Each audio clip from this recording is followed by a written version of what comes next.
Hello, and welcome to Tales from the Backlog. It's been 2 weeks since we had a show of any sort. I am Steve Boshear, and I will be your game master for the evening. Why don't we start with Mia and go counterclockwise, go clockwise, and you guys introduce yourselves and your characters for tonight. Yes, hello, I'm Mia. Great to be here. Thank you, Steve, for having us. I will be revisiting the character Sarsina T, a diva. She was flung backwards from the future and now resides in the past. She spent time in prison for a murder that she was compelled to commit via an alien entity that had occupied her mind. She is now siding with her former enemy, Ebenezer Crow. Thank you. I'm Matt. I'll be playing Morty Marsupial.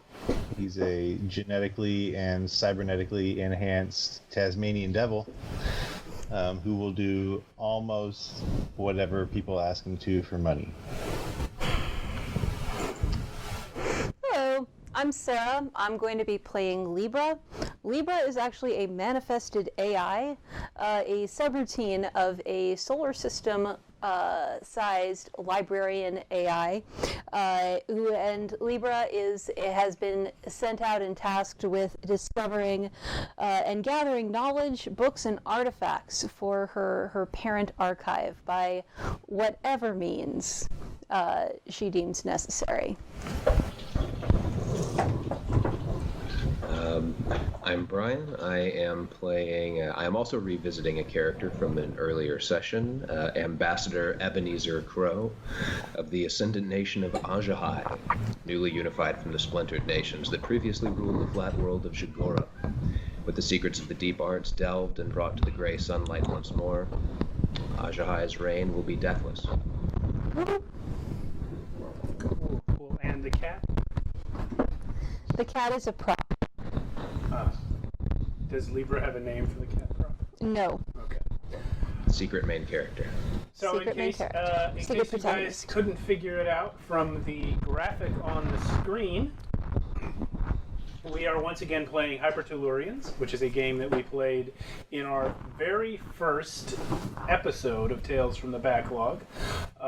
As mentioned, Mia as Sarsina and Brian as Ebenezer were both in that episode. Matt and Sarah were not and are here with new characters. So this is a very cool game about the Ultracosm, which is a shorthand word for giant dimension-spanning universal place where everything is, and it is designed to be a system in which you can run adventures from any other game. So basically every genre that exists can fit somewhere within your Hypertellurians campaign. Because of different planets, different realities, time travel, whatever you need. It's a very rules-light system that relies a lot on storytelling and role-playing more than combat, though there is combat involved if you choose to get fighty. It's basically, as I was explaining to the others here, it's basically a very simple D20 system where you roll a D20, add or subtract the relevant modifier, and you have a target number that you're going for. It has an advantage-disadvantage system very similar to D&D. But there is one mechanic that is very unique to this game, kind of the thing that would identify this game to me if I just heard that, and it is the wonder mechanic. I'm going to turn off this graphic and also this one. This one. There we go. So, this is where we're tracking our wonder. It is a party resource. It's a group pool. Every time something wondrous takes place, I will be granting the party some points of wonder to their pool, which any party member can spend with the unanimous consent of the group to accomplish wondrous feats during their adventure. So, We were discussing throughout the day the sort of relational arrangement between the various group members as we start our new story. Ebenezer and Sarcina, why don't you guys give us a little brief description of your current situation with each other? Do you mind if I go, Brian? Not at all. Okay. After Sarcina was basically caught red-handed murdering somebody, Ebenezer kind of stood up for her, and so she has respect for him. But when she was sent to prison, they discovered again that there was an alien parasite lodged in her mind that was compelling her murderous ways. And while in prison, she corresponded with Ebenezer, and he was also given regular updates to her status. And she has now entered his service as an attaché. But I haven't got much more to say than that. Thank you. I think that summarizes it nicely. Okay. And Ebenezer, with Sarcina as your attaché, what is your sort of job and goals, mission, if you will? Well, as the ambassador to the ascendant nation of Ajahai, my job is to make certain that the rest of the Ultracosm understands the wave that is coming, and to make diplomatic arrangements and alliances for the, at this point, inexorable future that is Ajahai domination. Okay, that sounds exciting. Can't wait for that. Morty Marsupial. What the hell? I wouldn't even know where to begin. Just been on several missions, just trying to get as much shiny things as I can. If I see something I like, I want it. Okay. And most of the time, I'm gonna get it somehow. Happened across Libra on an adventure, and we've formed a quick bond, and I just kind of drag her along with me now, helping her get the knowledge, and she helps me get the shiny thing. Mm-hmm. And Libra, what is your perspective on that? I have found that traveling with Morty turns out to be a very efficient finder of things that are interesting and an acquirer of things that are interesting. So I am happy to travel along with him. He is a good traveling companion, and I am very efficiently gaining all kinds of insight and knowledge that I had hitherto never expected from more conventional traveling methods. So I am quite content to partner up with Morty. In return for my occasional assistance in his various pursuits, he is happy to assist me, and I would consider this a very successful and partnership. Well, as you two pairs of ultra-cosmic adventurers are wandering the ultracosm, if you will, each of you comes across a job posting on the Ultranet. It catches your eye in particular, Ebenezer, because it is a posting from the palace of the Empire of Lyteria. This is a spacefaring empire that is a neighbor and officially ally, unofficially rival of the ascendant nation of Ajahai. So there is some sort of call being put out by the royal palace of the Queen of the Empire of Lyteria. And they are looking for agents to advance a certain cause, which will be explained upon acceptance of your application, in exchange for very high rate of pay. That last part, Morty Marsupial, catches your attention as well. And as it turns out, the four of you apply for this position. It's a freelance agent position. And all are accepted. The four of you meet each other for the first time, your two duos, as you enter the throne room of the Queen of the Empire of Lyteria. She is not there as you enter. Instead, there is one servant who is guarding a row of glowing cages, or rather cages, little bird cage-shaped things with glowing creatures in them.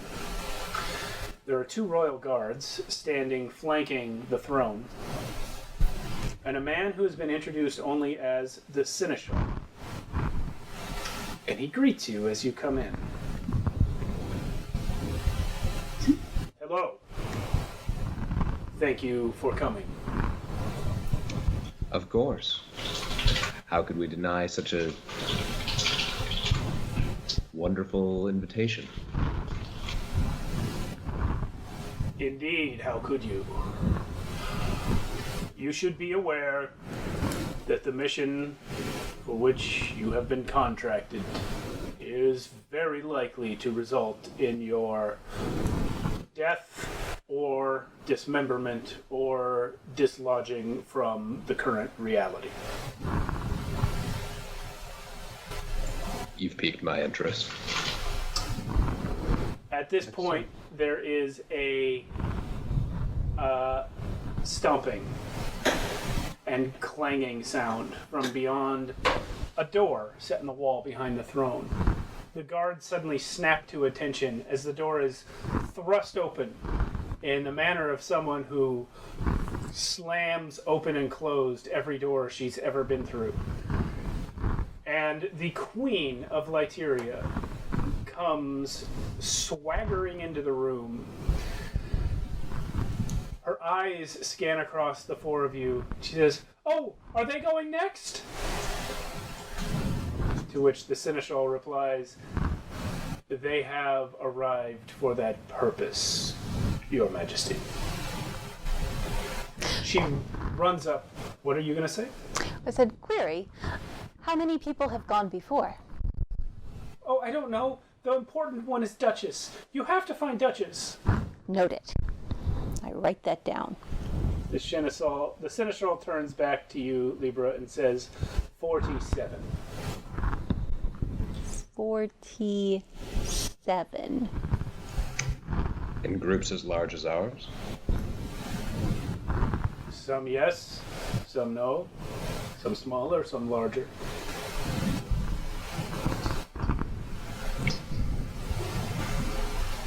He just kind of looks over at Sarsina, just like...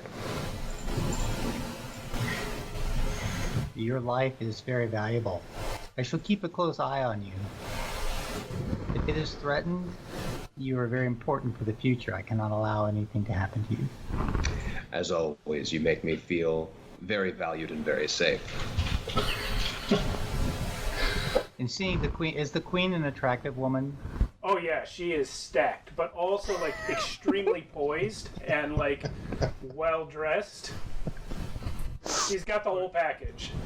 No. Well, Sarsina as well is very poised, but again, I didn't describe this earlier, but when the alien entity was removed from her, it caused nerve damage, which could be repaired, but she wears a half mask, similar to the, I've just lost my train of thought, but a half mask to conceal the paralysis of her face. Phantom of the Opera? Yes, thank you. There you go. All right. Nice. So she casually kind of touches her mask and she averts her eyes from the queen. Honestly, right. The mystique is very big in Ajahai, so, you know. You've advanced Ebenezer's cause significantly just by wearing the mask. Top of fashion, absolutely the top of fashion. I look down to Morty. I'm like, you down? Yeah, I saw the dollar signs at the bottom of the note, so I'm definitely down. I do have a question, though.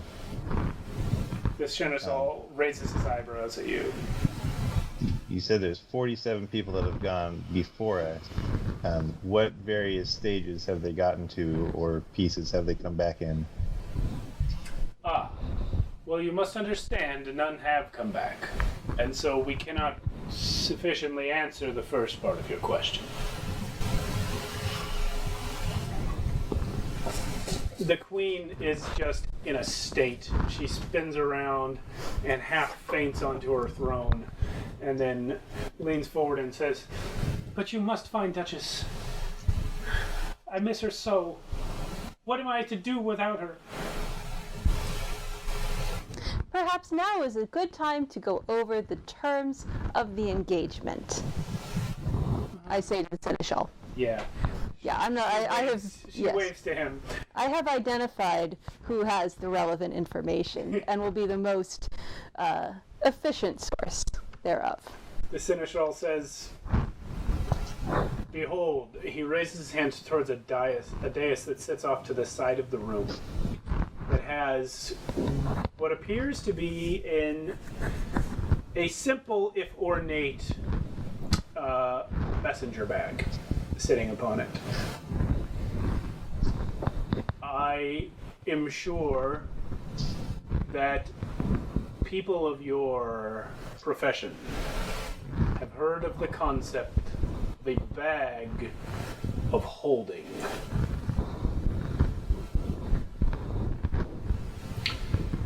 Into this bag of holding, which belongs to the royal family, once long ago was placed a second bag of holding. Over a period of many years, somehow additional bags were placed within the bags within.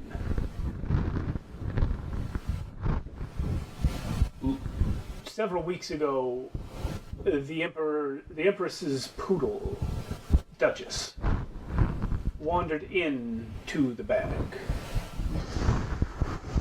Several palace staff and adventuring parties like yourself have gone in after Duchess and have not returned. We ask that you enter the bag, navigate the seemingly infinite, interconnected dimensions within, find Duchess and whatever other lost personnel you may encounter, and bring them out. And the queen says, "Oh, I'm sure everyone else has died, but Duchess just has to be okay." The seneschal leans forward and says, "Duchess, in case you need to know this information for identification, is in fact a male poodle." And then leads back.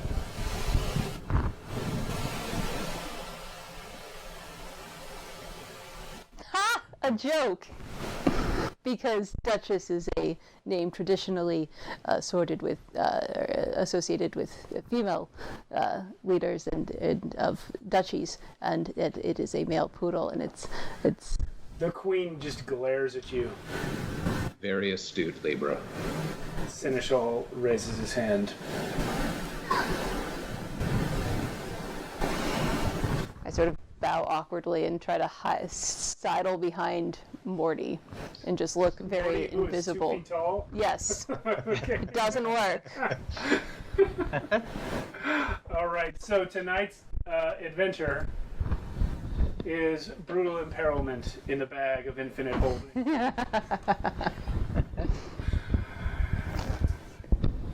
Rad. You are promised the Queen's gratitude, a personal favor from her for each of you, and stacks and stacks of gold coins from the Imperial Treasury. Arrangements are made. A scaffolding is set up in front of the dais with the bag on it, and a wooden ladder is lowered down into the opening of the bag. you all witness as this ladder, which is ladder-sized, approaches the opening of the bag, and the portion of it that is within a few inches of the mouth suddenly shrinks before lowering all the way in. And once it's all the way in and it hits something, they affix the ladder to the scaffolding so that you can climb down into the bag. The Seneschal turns to you and says, "Whenever you are ready."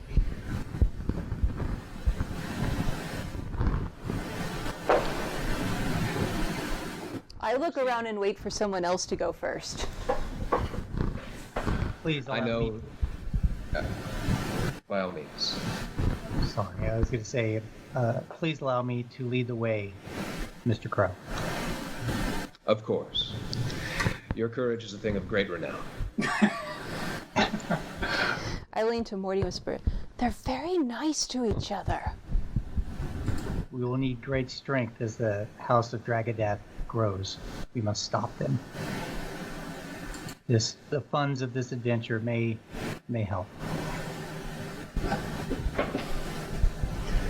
I lean back over to Libra and I'm like, I don't know if they're going to be that nice to us though, so we'll just follow their lead for now.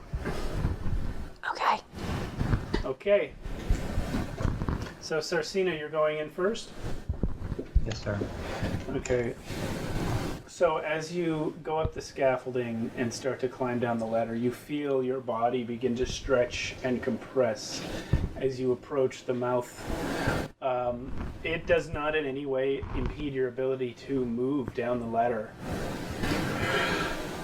The first thing you notice as you pass through the mouth of the bag is a draft. There is a very noticeable breeze coming from outside the mouth of the bag into what is a massive space within. It definitely looks like the inside of a bag, but it's gigantic.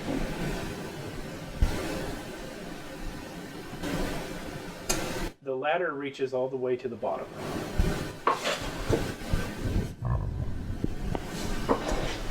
I do look about with some sense of awe. I've heard of such things, but I've never actually seen one. There are lots of sort of bag-type alcoves, like in a purse with lots of pockets, and because it is loosely shaped, there are also bumps and folds in the bottom of the bag, which to you now are enormous.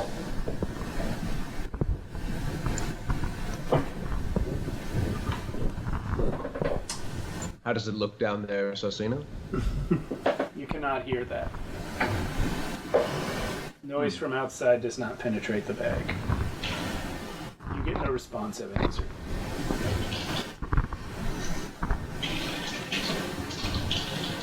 Well, you two, we'd best not dawdle. Who's next? Oh. Morty will say to Ebenezer, I thought she was your friend. Shouldn't you go first? Yes, but what friend would I be if I allowed both of us to turn our backs to untested allies? Our group has sent one. I think it behooves you to send one of your own. All right, we'll go, but you better be pretty close behind us. Yep. Of course. Together. So I'll go down next. And I'll be right behind you. So we're side by, well, what's the equivalent of side by side? Close enough. Right up. Side by side on a ladder. I mean, Morty could be on Libra's back. That is true. We could, but I don't think we will. You go down the ladder first, and I will be close enough that my feet could almost kick you, but they don't, mostly. Ebenezer takes ascends the scaffold, and as he's about to go down, he bows with a flourish to the queen. the hospitality of Lyteria is... oh, jeez, guys, long day. The hospitality of Lyteria is well known. Remember well your promise upon my return. She is crying and she Waving a handkerchief. Yes. He kind of like... Oh, sorry, go ahead. No, you go ahead. He just looks at the seneschal like... He Yeah. he nods and secretly gives you one of these. You see Sarcina in the bag. She's kind of towing at the other bags inside, poking at them with her finger and any on the floor with her foot. Well, what you're seeing are like pockets along the side walls of the thing. There are little alcoves formed by just the wrinkles and bumps in the bottom of the bag that you could potentially explore by walking around or smoothing them out. Which you may do while you wait for the others to come down, or you can just wait. Yeah. As I'm descending, can I reach any of these, or is this just going straight down? Much too far away Okay. from where the ladder is. Alrighty. Interesting. So are you exploring the ground? Are you trying to get to any of the pockets, Sarcina? Yeah, would like to look into some of the pockets. I don't know if she can like peer inside. Yeah, you can it'll take you a while to get over and like kind of scramble up the sort of leathery side of the thing, but you can get into a pocket and yeah, you can find all sorts of interesting things. For one thing, there's a little frog creature who looks up at you out of a hole where he seems to be sleeping in one of the side pockets. And he looks up at you and starts grumbling at you in a language you don't understand.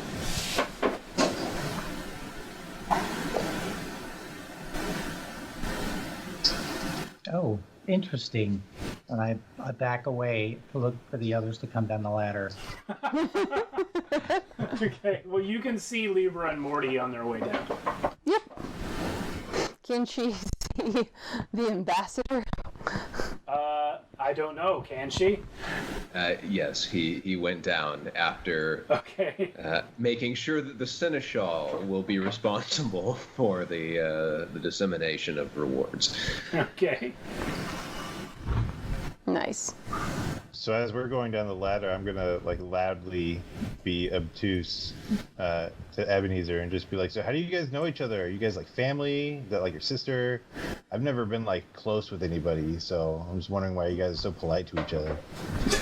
Oh, it's all very difficult to explain to someone who's not part of the culture. Perhaps if we had more time. I would say that your found family is a little stranger still. I've never seen two such fitting companions. How did you meet? I found her while I was out. You know, I just do whatever it takes to get some money. I'll hurt people. I'll steal things. I'll steal my own things. I want shiny stuff.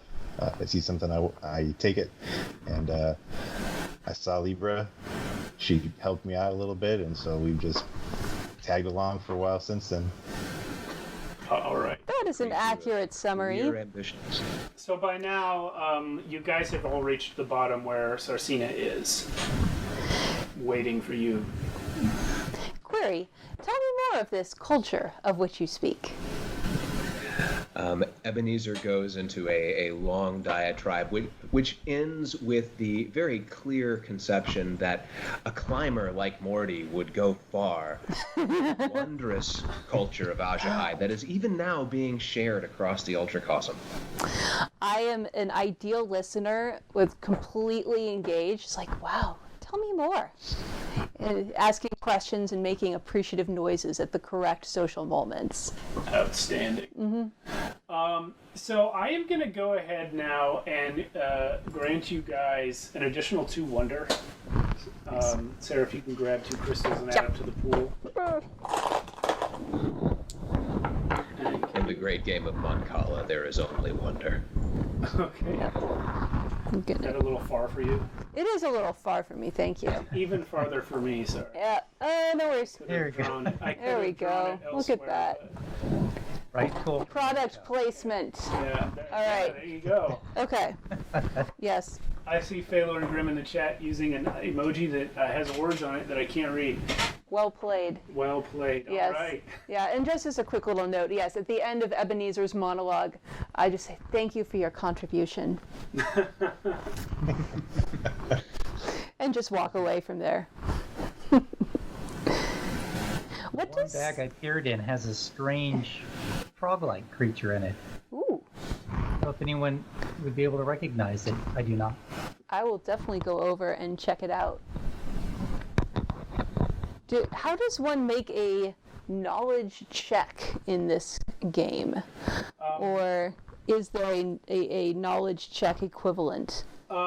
Being that I am a walking there library. Is, but we'll just role play for the most part. What do you want to know?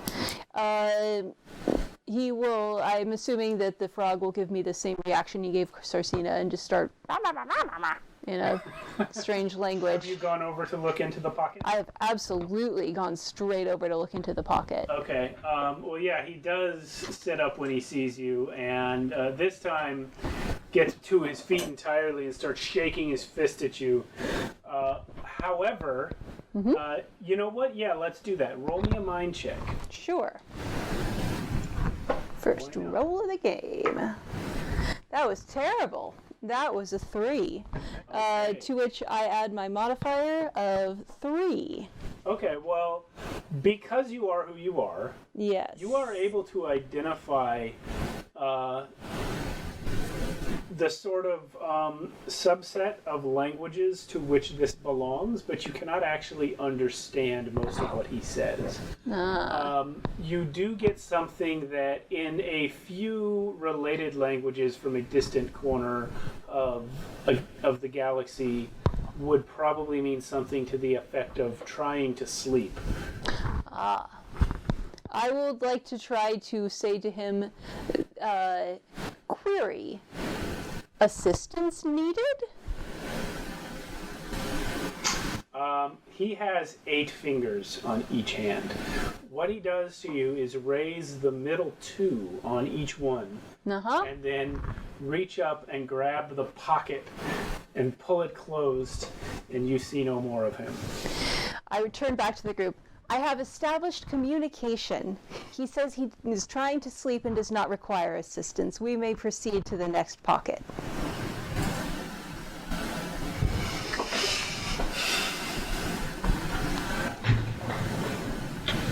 Onward we go then.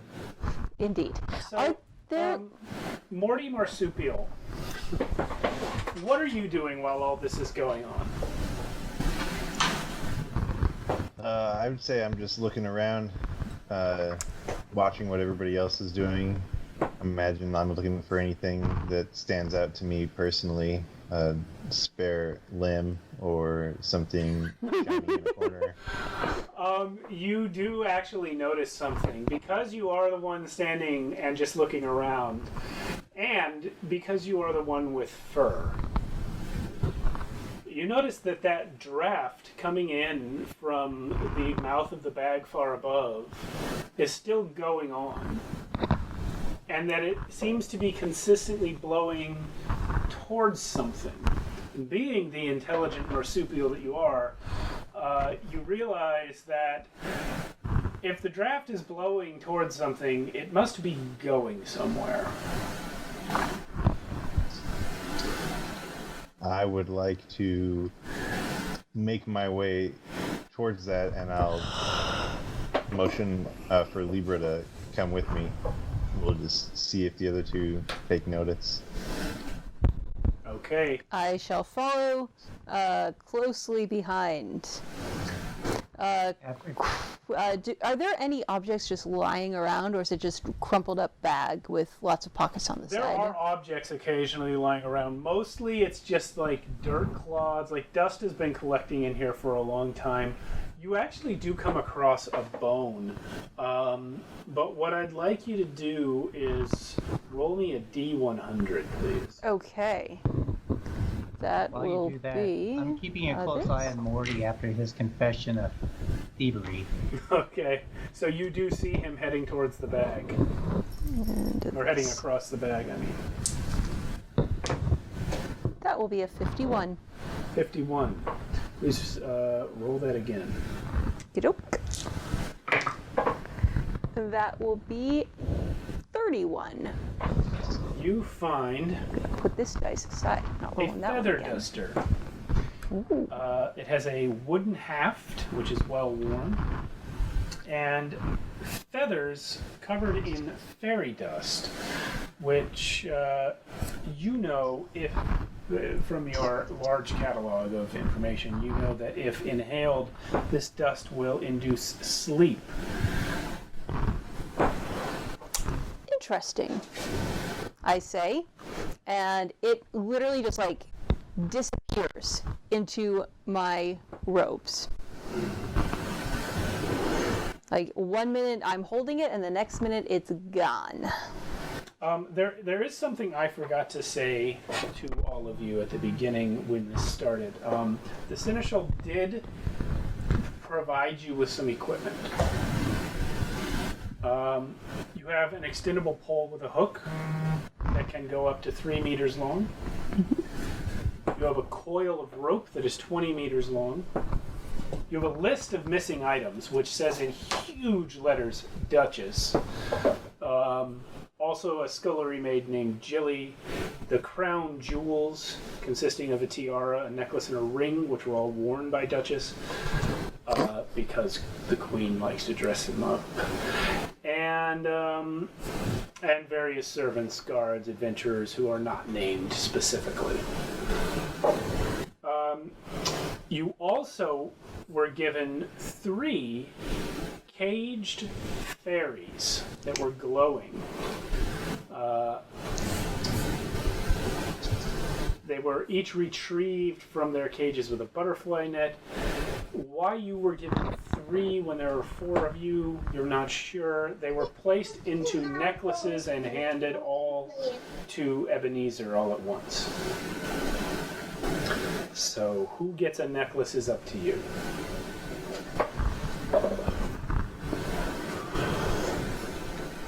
Was this given to him up top while we were all standing around, or was this given to him as he was going down? I should have said it earlier. You were all there together when they were given to you. Yeah. I will immediately take 2 from Ebenezer. Like the Seneschal hands you all 3. I will take 1, hand it to Morty, take 1 for myself. Like I'm not asking, I'm just taking. If you want to try to contest that, you can go for it. That's up to Brian. Yep.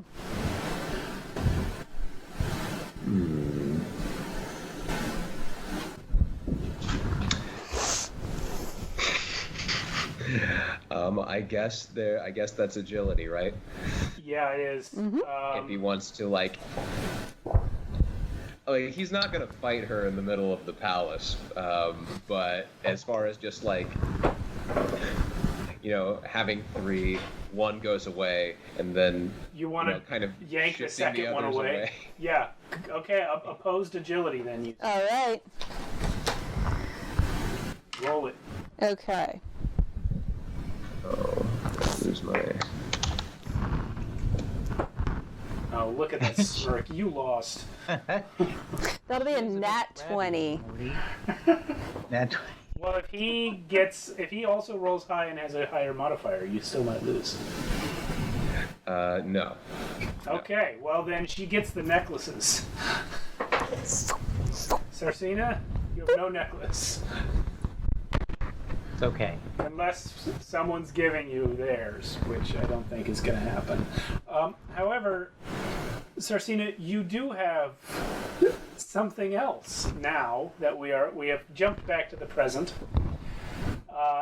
You and Ebenezer, having been keeping an eye on Morty and Libra as they traverse the folds of the giant leather bag, Sarcina, you begin to move towards them, and you stumble across a completely different necklace. Bending down, you find a beautiful, ornate golden necklace with a locket that contains a sketch of a woman.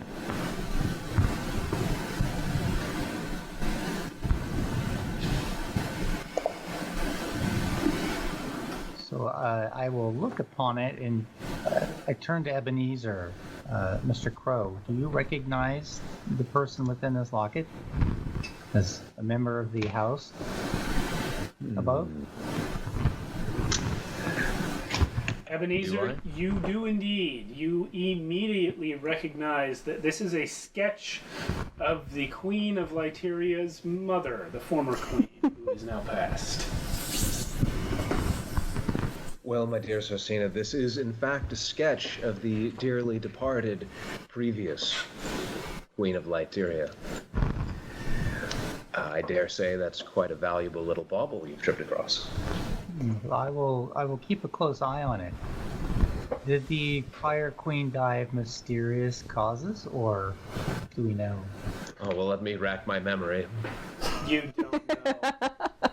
In fact, it is in your mind that she simply stopped being queen one day and nobody knows what happened to her. Oh, you know, it's one of these things that happen in politics. We'll go over the specifics at another time. Let's go over the specifics now. You're not there. You're Morty. I wanted to ask if I could just pop up over their shoulder. No. No. What you are doing is you are following your Tasmanian devil friend as he discovers the destination of the gust of wind that is consistently blowing through the bag. It does in fact go to another bag sitting on the ground inside the first bag. Aha. It is slightly less ornate than the first one. It is a little older and it is open. So is this like a breeze, or is this like moving us towards it? It's not. Vacuum-like manner? It's nowhere near powerful enough to push you, but it is a noticeable breeze. Do I notice anything just peering inside the bag, or just that it looks much like a bag we're currently in, but not as fancy? If you are to look into the bag, you can't see much. There is this odd property to the bags where you look in them and you just see a normal bag. It's not until you reach into one or place something within or go in that the odd nature of the bags of holding begin to become obvious. Mm-hmm. I mean, can I reach in? I want to reach in and see if I can feel around for anything in the bag. When you reach in and feel around, it feels like stone. The inside of the bag feels like stone. You feel odd shapes in there, but nothing you can identify. Can I pull anything out? No. Nothing that you can grab will move. Did I notice that Libra got that feather duster? She was behind you, so I guess it depends on if she told you. I'll tell him. Yeah. Okay. Yes, I regularly tell you everything I pick up at random. Did we go over what the fairies do? Are they just sources of light? You were not told. Oh, okay. All right. If we could do it a quick flashback, I'm pretty sure if this happened, I would have asked. They wouldn't have answered. Okay, fair enough. And the fairy dust on the feather duster, can you... You said that I recognize it as fairy dust. Yes. Did you say what it did? Yeah, it'll put you to sleep. Thank you. Is there any opportunity for any kind of lore check from those of us who've come from very necromancy enthusiastic kind of background? You will know, Ebenezer Crow, that being your background, I'm not going to make you do a check for that because of the reason you just stated. You know what Libra knows, that certain types of fairy dust will put you to sleep, but that it can also have all sorts of unpredictable magic effects. And those effects are dependent upon what type of fairy, what is the sex of the fairy, what is the mood of the fairy, where the fairy currently is, and a number of other random or unpredictable, if not random, factors. So while the most well-known effect may be falling asleep, the only thing you can really count on a captured fairy for is light. But if necessary, you do have this chaos dust that you can collect from them and maybe do something with. So I can wring one out for a little bit of extra magic mojo. I just don't know what kind. Correct. All right. And so, did you share that with me, is the question, because when we first got these necklaces, because you would have heard me ask the Seneschal and get the brush off.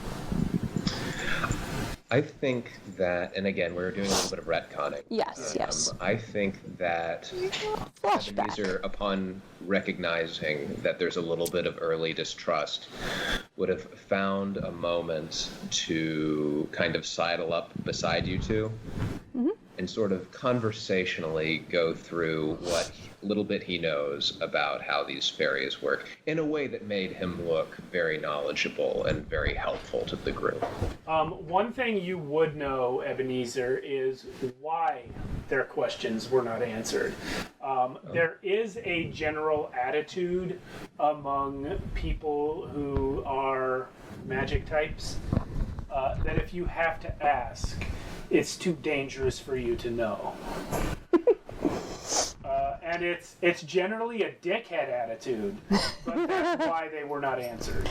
Especially that it's safe to give it to us, but you're not going to tell us how to use it.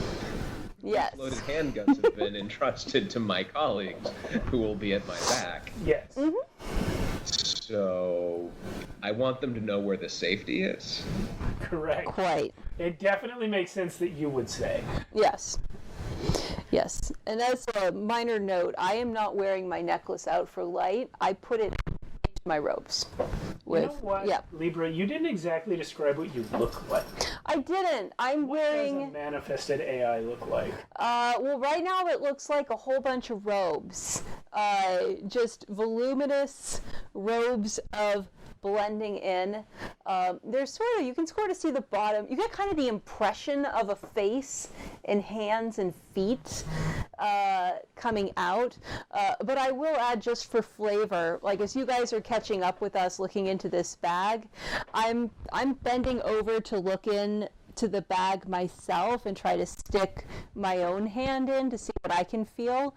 And there's something not right about the way I bend over. Like, it's too sharp at the waist.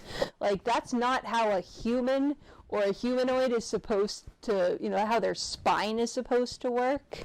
And it's subtle, but it's very uncanny valley. Something is definitely not quite right, especially when I'm interested in not really paying attention to things like, what exactly should the physics of this look like? Right. It's just like bend, crack, and stick my hand in. Okay. So we'll go ahead and jump forward again, and we keep doing these retcons because I forgot about the equipment at the beginning. But we'll jump forward again to where Morty is examining the new bag, and the rest of you are watching him from various distances. If I may, I'm assuming, Morty, you told me what you're feeling, and I ask you for a turn. I do have breadth of ages, which makes me an expert in a topic and unhealthily obsessed with it. The topic I've decided to be obsessed with is archaeology. Okay. and he's describing something made of stone that isn't moving. I'm like, statuary! And I'm going to stick my hand in and see if I can determine what the shape of this thing is, assuming and hoping that I'm feeling some sort of ancient statue on the inside, or ancient architecture. What in fact you are feeling, and what Morty attempted to describe to you before you thrust your hand in there, is the inside of a bag made of stone. Fascinating. Yeah.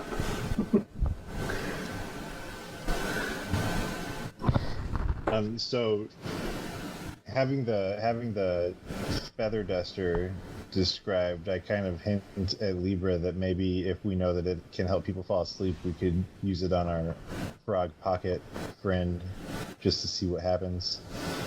So I'll suggest that as an option to Libra, and then kind of make my way back over to Ebenezer and Sarcina to let them know I found a bagception. Matt, did you read the adventure? No. Okay, that word is used many times in the adventure book. All right. And I'll stand up and I'll straighten like, crack? Like... Petrified burlap.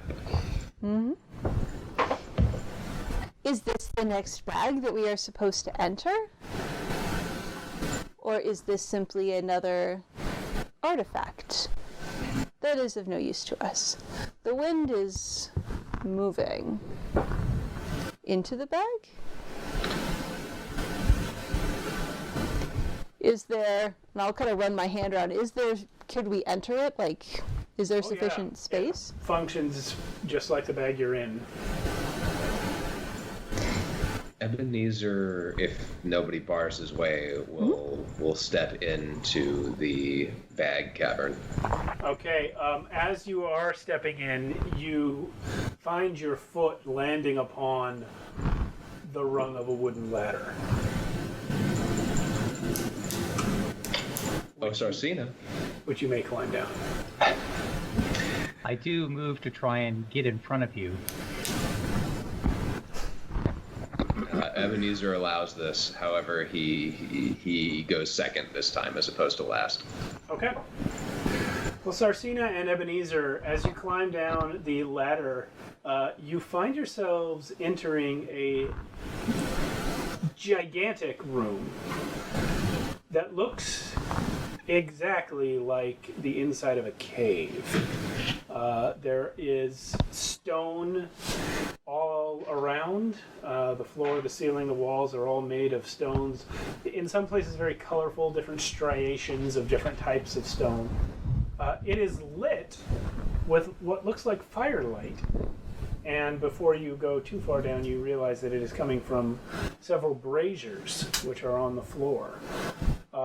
There's a desk, a stone desk, off to one side, loaded up with a big book and writing implements. There is a creature who looks like an old vole or rodent type person, wearing glasses, hunched over the desk, writing. The size of a real-life bowl or a blown-up person-sized? Somewhere in between. He may be about 4.5 feet tall. For the record, I'm going to go down right behind them. And Morty, if you don't follow, I'm like grabbing you and dragging you by the hand down. So, like, come on. And I go unwillingly, scratching and clawing my way as I go down the ladder. And when I see this vole at the desk from a distance, I go, it's like you and me combined! Huh. This creature, is it one of the lost souls that came in here before us? Are you saying that to him or I'm asking just out loud, like to it and to if it understands. He looked up at you, pushes his glasses up, spins the giant book around and holds out a pen. If you're going in, you have to sign in.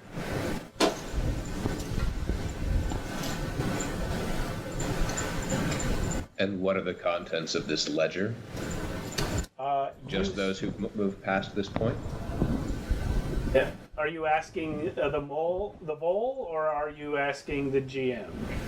I'm asking the Vole. The GM's not here. Well, I didn't know who was speaking. I'll try to make my speech more effective next. Okay. Well, I mean, Ebenezer has the ability to look down at the page and see what's on it. I thought maybe you were asking me that, but okay. Oh, so that's fair. Yeah. Is it?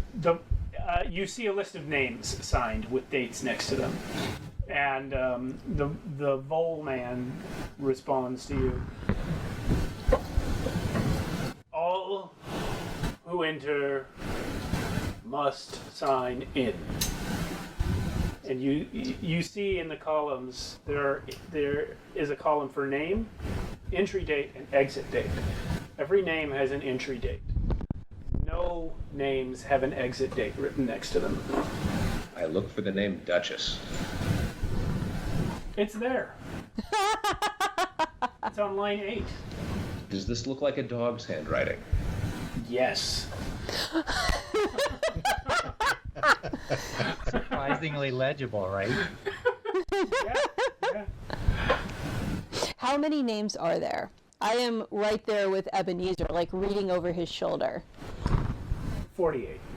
Ah. This would appear to be the way to go. That's interesting. This is exactly the number of staff members and adventurers that they said had disappeared in, plus 1 for Duchess. But Duchess is 8th. The Vole man spins the thing around and spins it back and says, I don't remember what order they came in. Sometimes they just pick a line. Ah. Libra, you look unusually literate. This is a very interesting cavern. Now, while we're taking a peek around, would you mind signing our names into the book? I will, in fact, go ahead and sign with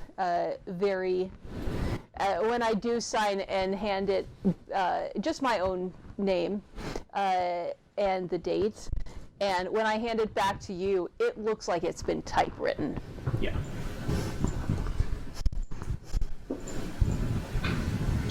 When you're finished, he spins the book back around and takes the pen and says, "Yes, very good, very good." And he keeps writing some Thank you. other pages.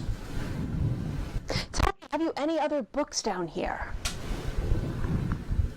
Just the one I'm writing. He's writing in this book? No, he's writing on loose leaf paper. Oh, what kind of book are you writing? It's an adventure. Wow. Tell me about it. Well, it's not ready yet. I see. Is it based on traditional folk tales, or is it a spontaneous creation of your own? It's a spontaneous creation of my own. Marvelous. Where do you come from? I work the desk. A clerk. I have many clerks. Really? Yes. I'm the only clerk I know. Really? Well, if you're ever looking for a job, we are always looking for more clerks. I have a job. I'm already a clerk. All right. Well, if you're looking for a job that doesn't involve being inside 2 bags. 2, you say? 2. I thought this was the first bag. There is a second bag. I'm gonna have to change the first chapter. Ebenezer leans over to Sarcina.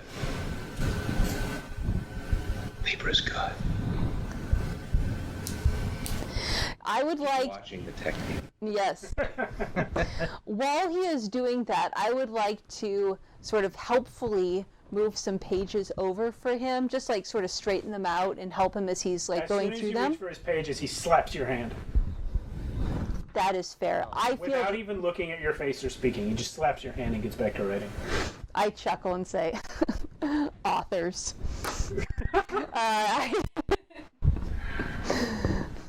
And I literally like pat him on the head. All right. I very much look forward to seeing your book when it is completed. How do you Please plan to do send me a that? copy. Is there a way for you to send me a copy? Are you going down there? He points over to where you can see yet another bag of holding sitting on the floor of this cavern. I say yes. Then no, there's no way I can send you a copy. Do you? I suppose you know what's awaiting us down there. That's exactly what I was about to say.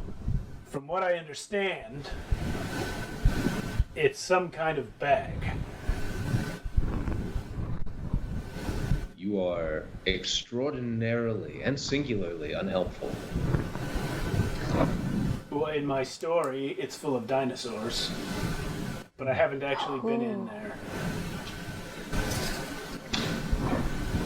Interesting. How did you get here? I was over there for a few minutes, but then I came back to a desk. How old are you? In what terms? In terms of, where did your origin point begin in this bag? What? I can work the desk. see you are uncomfortable with my question. I apologize. Ebenezer gets like suddenly and sharp, impatient, and like done with this. Scribbles like a bare approximation of the three remaining names. Okay. I don't know if that's allowed. Wait, didn't you already write all the names? No, just my own. Oh, okay. He asked her to. He said just to write your own. Okay, well, all right. I will follow the instructions of a clerk. The vole looks at what I looks do. at the book, looks up at you, Ebenezer, and says, "Your handwriting is much worse than hers." Everyone has their strengths and Much better weaknesses. frame of mind. She was signing it. Mr. Crow must sign his name to many documents. He uses an abbreviated signature. His name Just is so. Crow? I thought it said crowd. If And Monty Mountebank? that might very well be what Ebenezer could have written down, like on purpose. I feel like. Let's carry on. Let's carry on. Okay. If I can retcon a bit, just a few seconds back, while I'm engaging in this conversation, I want to give Morty the sign to like, I'll distract him. You look around for Okay. anything else to pick up. Are you looking around, Morty? You're muted, I think. Sorry, I will look around, but I was also going to ask Ebenezer if he recognized any other names in the book, since he's well-traveled, I imagine. You don't. Except for one, the name Jilly, which you were told was one of the palace staff that came in here. Other than that, all the names are unfamiliar. That and Duchess. So, I do want to look around. Is there still the same breeze, like moving from one room to another room? Or No, is that it past? seems to only be here. It seems to only be up there. Once it gets into this cavern, it kind of just dissipates. If you're going to look around on the floor, you can roll me a D100 as well. I will do so.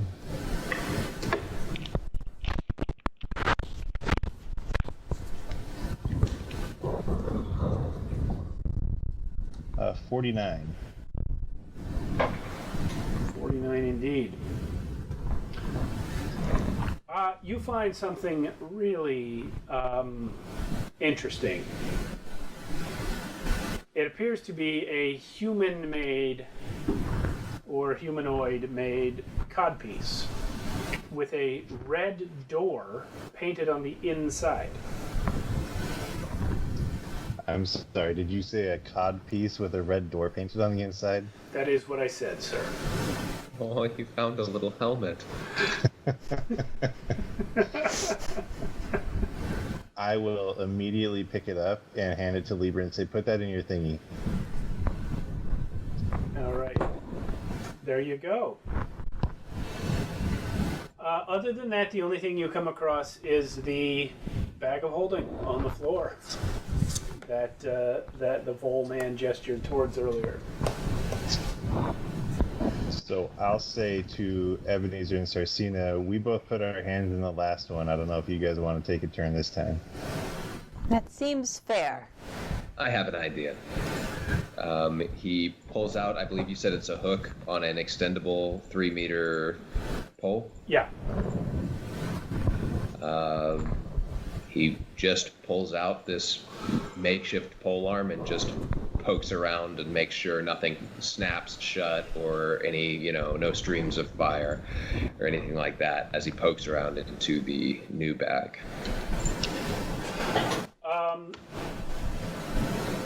It gets caught briefly on a few things that you're not able to identify using that method, but you can't really tell much. It doesn't burst into flames or become hot or cold or anything like that. It just seems as though you are sticking your hook into a place. Well, I've learned absolutely nothing by doing this, other than that it's not an empty bag. It is interesting. We have encountered no serious hazards so far. Yet no one has... gotten out of the waiting room yet, Libra. I guess so. Well, into the stacks. I'll go first. And I will go ahead and hop on through.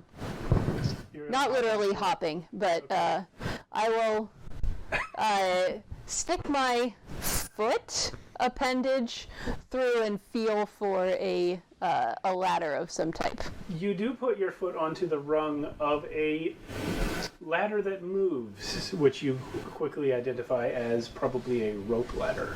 Ah, the ladder is made of rope, I say. And I will, this time though, I'm going to do things a little slightly differently. I'll just for Morty, wait here for 1 second. I'm going to climb down, but just far enough to get my entire body inside. Please roll me a d6. Okay. That's a 1. Okay.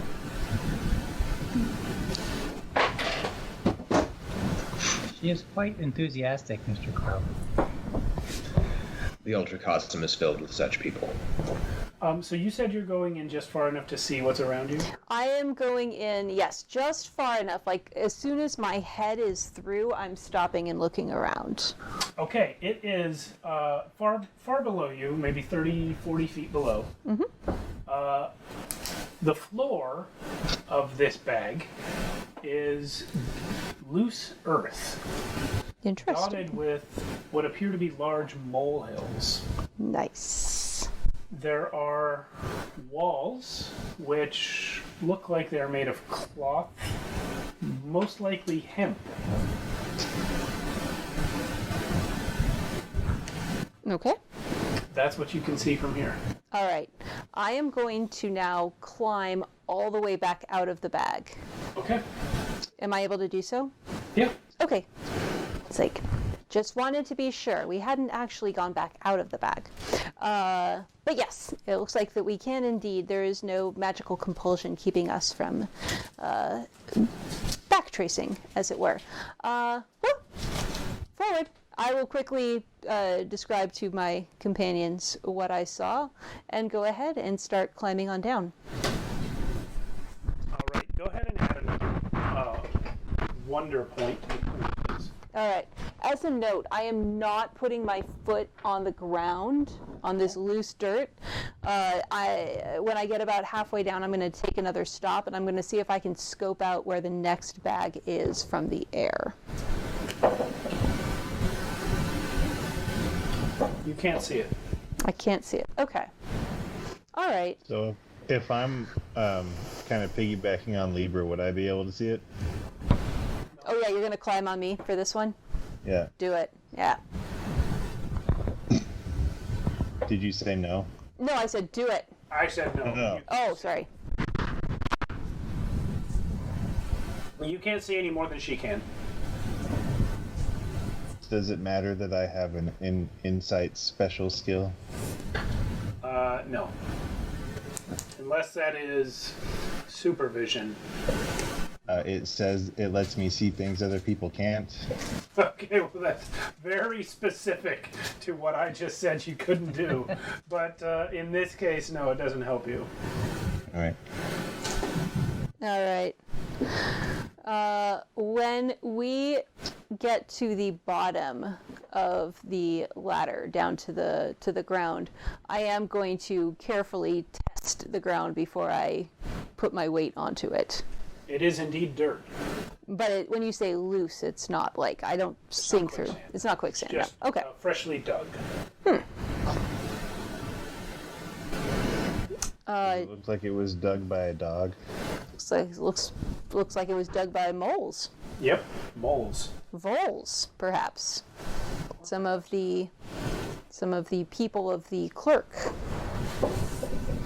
that we found on the outside. Interesting. Sarcina and Ebenezer, are you guys also coming down? You are muted, Brian.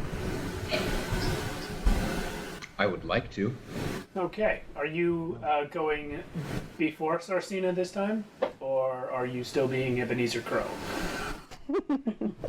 I'm hurt, Steve. You don't bring an attaché if you're not planning to let her do her job. Cool. So Sarcina goes down the ladder. and then Ebenezer. And Ebenezer, as you are reaching the bottom, everyone hears a sudden loud sniffling sound coming from kind of behind where you're facing when you're on the ladder. Huh. Wonderful. Yeah, it sounds like... I don't suppose it sounds like a dog. Are you saying that out loud? No. No, it doesn't sound... it potentially could be a type of dog. It just sounds like a creature sniffing, which is a thing that dogs do. So in that way, yes. Is it a threatening sniffing sound? I do not know the answer to that question. Threatening in the sense Sarcina that will it... draw her dagger Yes? At this point, now that there's signs of life. Okay. As a person worldly in not only the realm of underground horrors found in the act of delving for secret magic, but also someone who's been around and seen other neighboring kingdoms' horrifying subterranean horrors. Could I roll a mind check or something to see if I can deduce anything before this thing emerges from the darkness? I would let you, but it would be like a huge waste of time because... That's fair. Here it goes. As you guys are panicking from the sound of sniffling, and Sarcina draws a dagger, clambering up over the top of a nearby molehill and peering at you comes a creature that looks like a cross between a dwarf and a mole. He proceeds to sniff the air and squint at you through what, and I am not joking, the adventure book describes as cool, steampunkish glasses. That's what he's wearing, and he says, "Who's there?" Hello. It's us. And who's us? We are, and I will rattle off exactly everybody's name and full titles, ending with myself, and I am a librarian. We are looking for a poodle. I think there are 4 people. Correct. There's a lot of names for just 4 of us, but yes. Can maybe someone else talk? As you I like. don't mind the sound of the Oakland car alarm in my background. Yes, I can corroborate what Libra has told you. There are indeed 4 of us. Ebenezer Crow, he kind of goes through the same thing, but like with a slightly different flavor. We are a company in the service of the Queen of Lyteria, here on a very important mission to reacquire the Poodle Duchess. You'll forgive my skepticism, it's just not common for people to suddenly rattle off a whole list of things about themselves that are actually true. It's not? That's very true.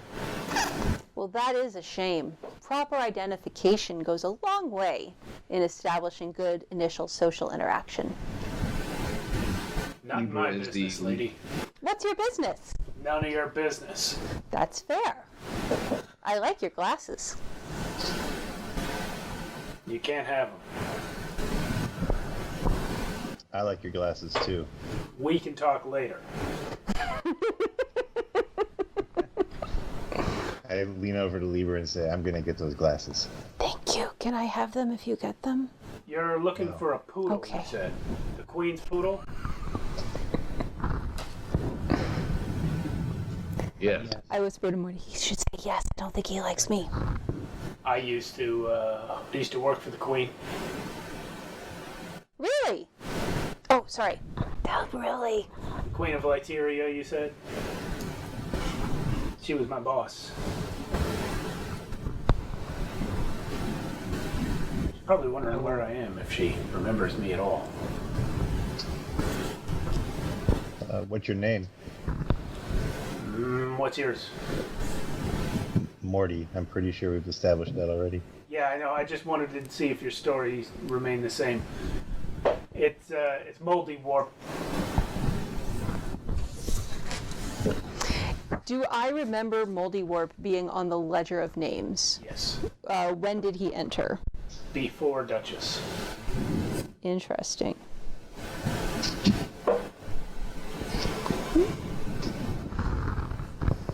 Is Moldy on the list of missing persons, or is it just like servant, janitor? Yeah, he may be included in the nameless rabble of people that were sent in. Their names are not itemized on the list. And just for laughs, I will say, aha! You must be one of the 46 staff and adventure members on the list that were not identified by name. We are happy to have found you. What? I'm gonna cut her off. Please, please accompany. And then I'm gonna look at Ebenezer and be like, "Can you convince this guy that she remembers who he is?" He can't. Well, he didn't hear me say that. I said that. I have excellent hearing. Not too great on the seeing, but the hearing I can do. Why have you not ascended to the surface of sorts? Why remain here in this bag? Well, what's the surface got that a bag of dirt doesn't have? I have prepared a list of some highlights, and I just start. Field guy, can you maybe put your hand back? Yeah, I'm fighting. I'm fighting to do. Yeah, it was just like no, I know the answer to this one. You're muted again, Brian. You know what? When I was a kid, we used to do this thing called the quiet game, and I think you'd be great at it. Moldy Wolf. Do you Yeah. have fine wines in this bag? You can't be drunk in my line of work. What's your line of work? None of your business. So somebody else ask him.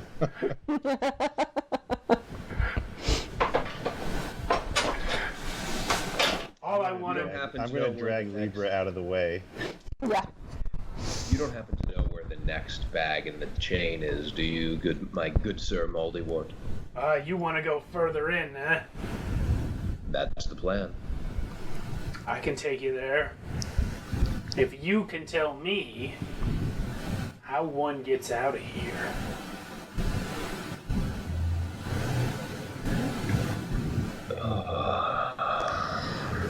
I take it going up the ladder doesn't work?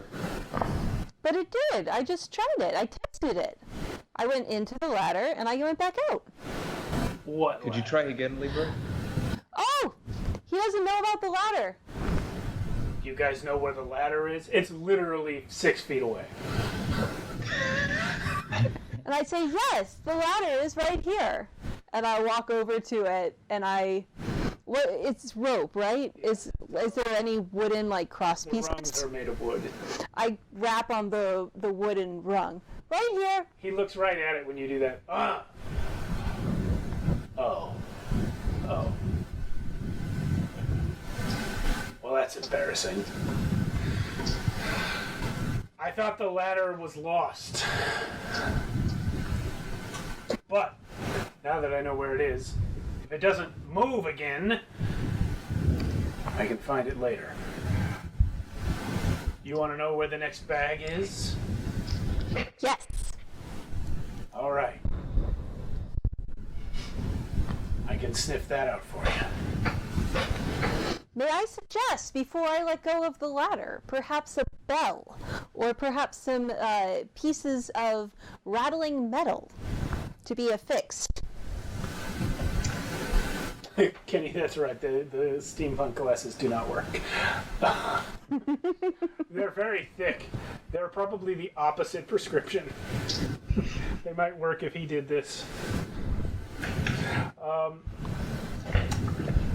He actually, while you are saying that, is already tying two strings with some bits of metal on them. Yay! One of the rungs of the ladder. Great He minds. looks up at you and says, "Now, why didn't I think of that?" I'm sure you would have in time. He turns back to Morty. You're clearly the brains of the outfit. I appreciate that. Well, why don't you go up instead of down then, huh? Why don't we go up where instead of down? Up the ladder instead of down into the next bag. Oh, why don't we go back where we came from? We're here to get Duchess, and we will stop at almost nothing to do so. What if Duchess won't see you? Well then we'll see Duchess and go from there. Good luck with that. Anyway, come on. I'll show you the bag. Wait. I know you don't like me, but can I just ask really quickly? No.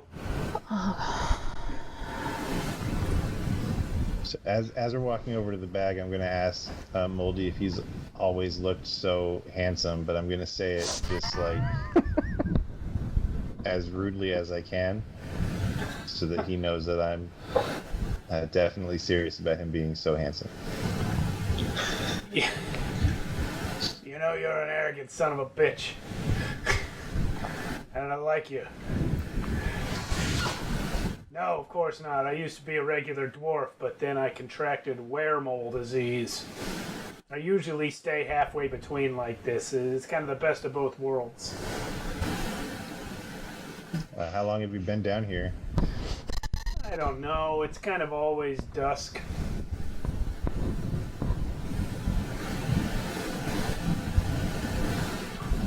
Anyway, here's your bag.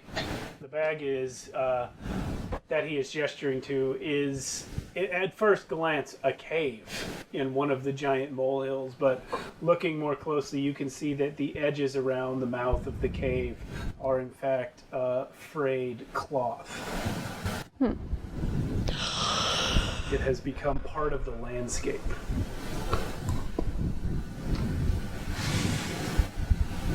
Do we see any way down? Like, do we see another ladder of any kind, or is it just a chasm? It is. Well, it goes back in for several yards and then it becomes too dark to see.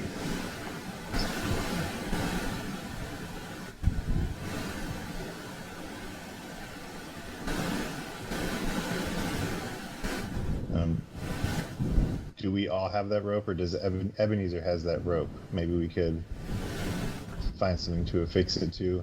Yeah, while you're standing there pondering, that moldy warp has already disappeared and run back towards the ladder. Hey guys, we saved one. I'm pouting. So simple. Didn't like me. Everybody likes me. Is there anything to actually affix a rope to? Not immediately obvious, no. I mean, there's just loose dirt everywhere. Maybe if you were to rig up some way to anchor it into the dirt. Otherwise, no. Ebenezer looks around. Nobody has a strength bonus in this group, do they? A brawn bonus? I have a +1.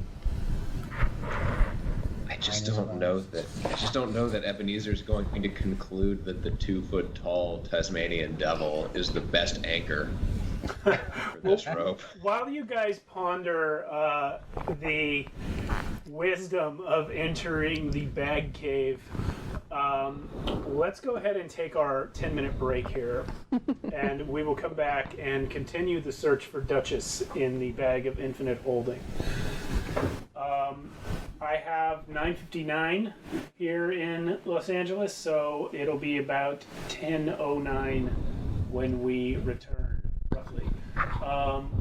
We'll see everyone then, and we'll find out what Ebenezer has come up with for the rope anchoring. All right, see you guys in 10. Welcome back to Tales from the Backlog. We are playing Hypertellurians. We are involved in some brutal imperilment in the Bag of Infinite Holding. You guys are in the third bag. You are standing in front of the fourth bag. There's loose dirt all around. The opening before you is a cave mouth. And you were discussing, just before the break, how to anchor a rope in case of no ladder. Well, why don't I hold this end, or 3 of us hold this end, and we will tie the far end around the most intrepid of our number, whomever that happens to be, and if there is nothing for them to support themselves on the other side, 3 of us will pull them back. Okay. Morty, I'll volunteer small and since I'm light. the smallest, yeah. I'll volunteer. All right. Are you all agreed on that plan? Okay, it is quite easy because of Morty's diminutive stature for the 3 of you, or even one of you, to lower him on a rope. Morty, you enter the cavern mouth with a rope tied around your waist, and before long, it does start to tend downward. You feel yourself being stretched and compressed as you have been 3 previous times, until eventually the sloping downward floor becomes a straight drop. And after only a few feet going down, or what is to your perspective a few feet going down, you find yourself swinging like a pendulum from this rope, hanging from the ceiling, a room in which the floor is lava. Below you are a multitude of hanging steel bridges are red hot and swinging in the breeze generated by the heat. There are small rock islands within the lava with scorching metal tubes sticking up from them. There are chains, which are also red hot, hanging above these islands with the metal tubes. And that's it. I'm going to tug vigorously on this rope. I will pull him up immediately. So, getting what, back Brian? If you want to try to stop. What? You were going to say something. Yeah, say it. I saw you. We didn't establish any kind of language with this rope tugging. It seems like he's found something exciting down there. You should go in there. I Libra's slap pulling your him hands. up. Yeah, I'm pulling him up. Yeah, you're letting him go, but I've cut ahead of you to the front of the rope. So we're piling the rope up between us. Yeah, and I'm easily able. Ebenezer actually did it. Oh, yeah. Wanted to know. To my mind. Yeah, you're right. Yeah, that is Fair. All right, Morty, you are pulled back up, and you are easily able to, with the help of the rope pulling you, are able to scramble back onto the ramp and out of the tunnel. Yeah, as soon as my feet hit something semi-solid like dirt, I'm running back, and I'm like, guys, the floor is lava. Like, everything is glowing, and I don't have any idea what we're gonna do. So we could just go. I mean, we got that moldy guy, and maybe she doesn't really know who Duchess is, and we could convince her that that's Duchess. She seems flighty. I suggest we don't give up quite so quickly, Morty. What was that you were telling me about the singularity of your ideals, the drivenness that you feel towards your goals? Those very same qualities that would escalate you so quickly in the ascendant nation of Ajahai. We cannot give up yet. I am driven, but I am also flammable. Your hair is a little singed, it appears.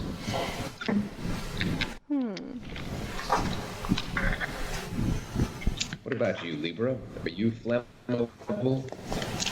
No, very much not. And if I am, I have backed up recently, so I am. I'd only lose really a few days.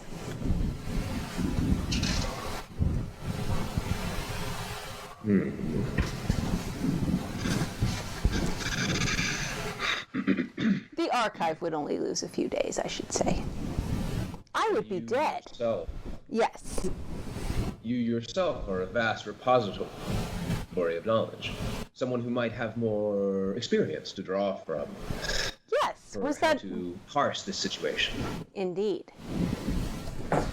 Very interesting challenge. Morty, I would. rope. You want me to go down and check it out? Oh, give him. There may be something that you can. Go ahead. I was just going to say, for seeing the lava room, Morty has earned you guys another point of wonder. Nice. So at this point, do we want to, how would we go about spending wonder to help us traverse the room?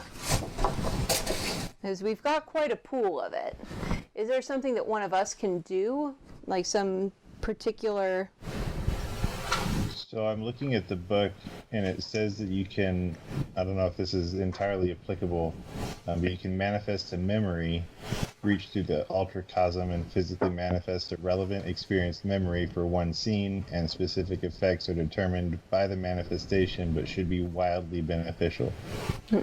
Yeah, wildly beneficial because it costs quite a bit of wonder. 6 points, I think, right? Yes. Okay.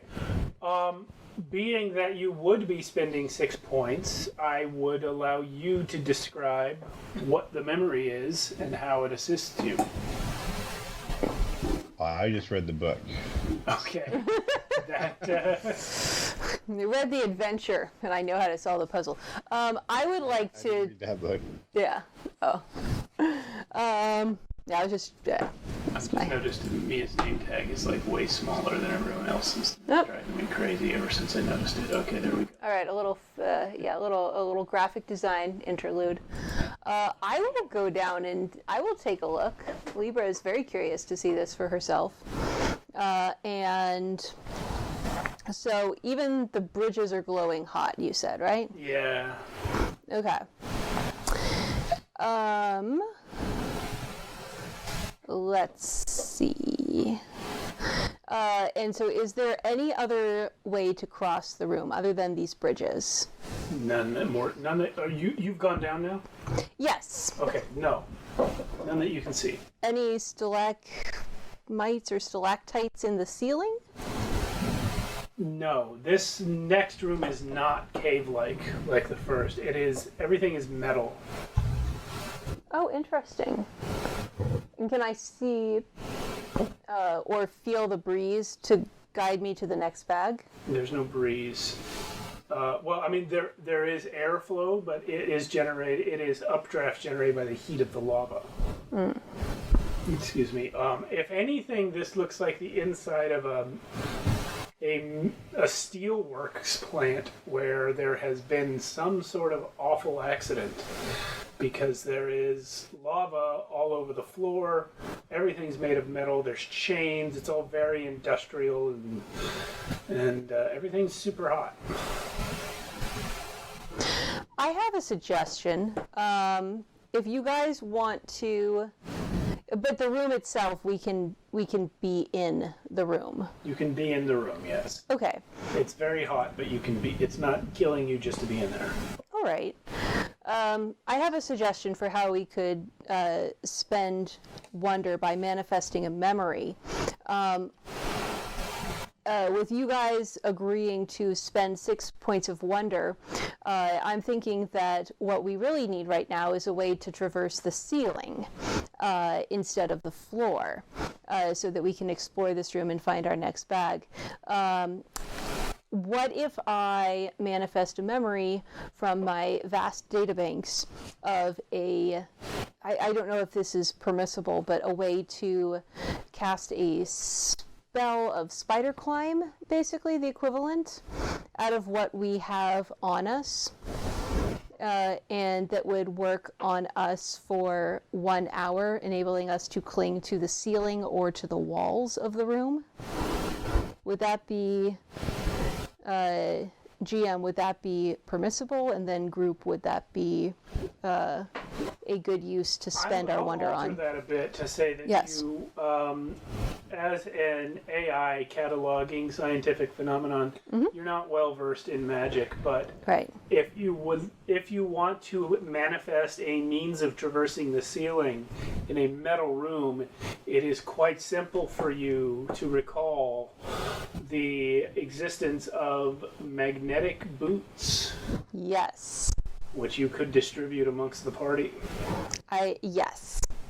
So I can remember how to, out of the simple metals that we have on us and a little bit of AI zhuzh, how to create metal boots, magnetic metal boots for everybody that would cling to the walls and ceiling. If you guys are okay with that, I'll spend the wonder points on it, and we can walk the ceiling. Because I need everybody's consent to spend the wonder. Yes.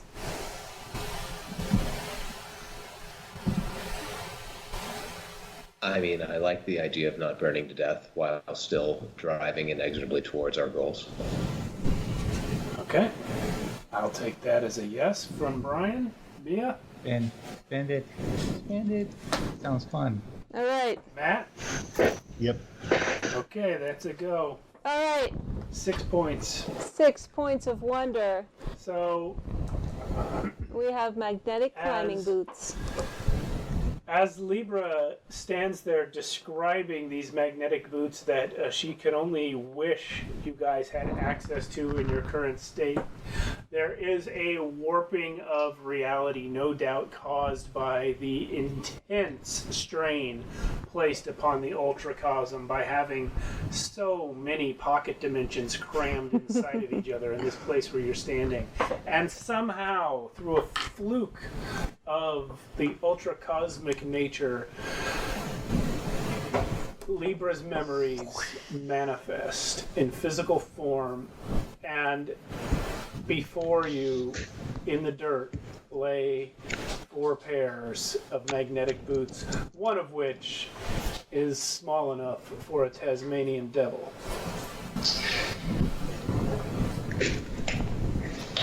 Oh, look, magnetic booties. Yes.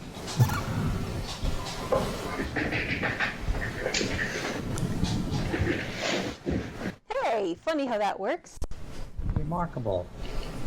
All right. Everybody ready? The ultracosm never ceases to amaze. Nope. Never does. Ooh, it's Lead the gonna be way. so much fun. Okay. So the rope, you're taking it with you at this point, I guess. Mm-hmm.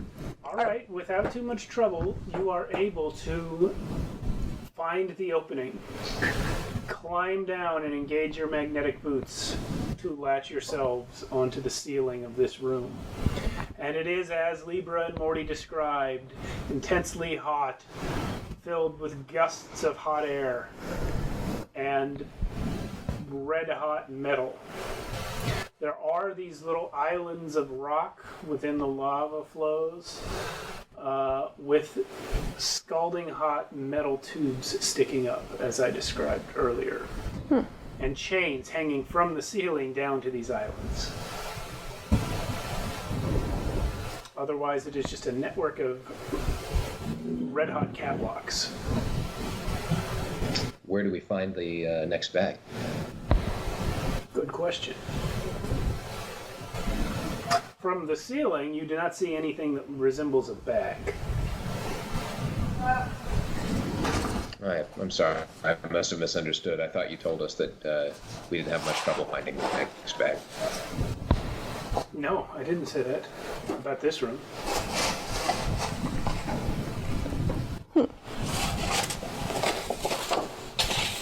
All right. The chains are red hot as they get closer to the bottom? Yes, Is that true? that's correct.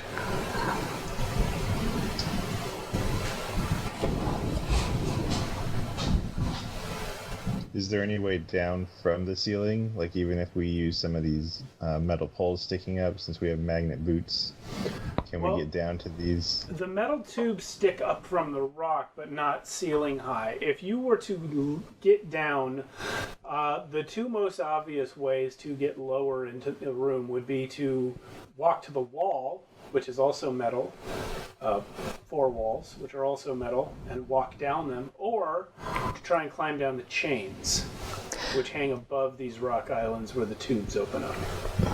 Question, how big are the tubes? Are they person-sized? Yeah, Aha. How many are there? 2. Okay. Well, there are more than 2 islands, but 2 of them have the tubes on them. Interesting. And the tubes are protruding upwards Yeah. from the island? They are resembling most closely Hype in Super Mario Brothers. And our boots will attach to those as well. They would. Exactly how high are they sticking up out of the islands? 4 to 5 feet. Okay. Are they also red hot, or are they... They are.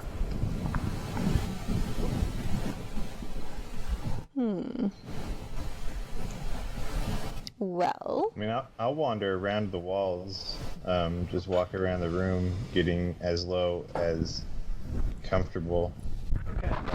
just to see if I can find any resemblance of the next. You are able to get within 6 feet of the lava before it becomes unbearably hot.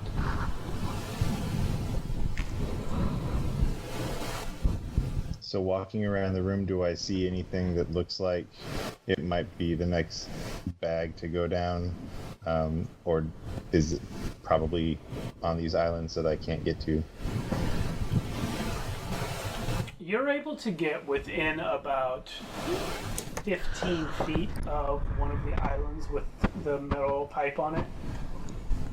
And you do, in fact, see, now that you're closer, that the very top of the metal pipe has a piece of leather folded over it.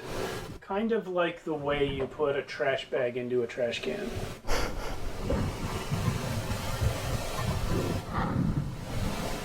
So I'll run back up to where everyone else is and say, Clunk, it's that one. clunk, That's where we clunk, gotta go. Clunk, clunk.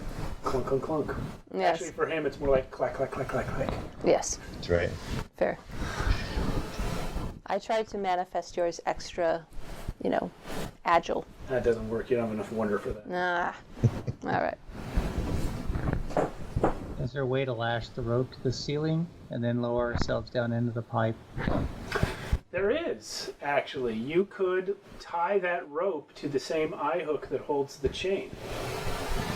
You would then be lowering yourselves right next to the red-hot chain, but it's a start. Is the eye hook also red hot, or does it just get hotter as we get closer? It gets hotter as you get closer. By the time you're up on the ceiling, I mean, everything is warm or hot, but you're not going to burn yourself by touching the eye hook. Are we going to burn ourselves by touching the chain, even up at the top? No. It's, like I said, it gets hotter as you get lower. So the eye hook being on the ceiling, the chain right there, it's hot, but everything's hot. It's not going to burn you or scald you until you get a little lower.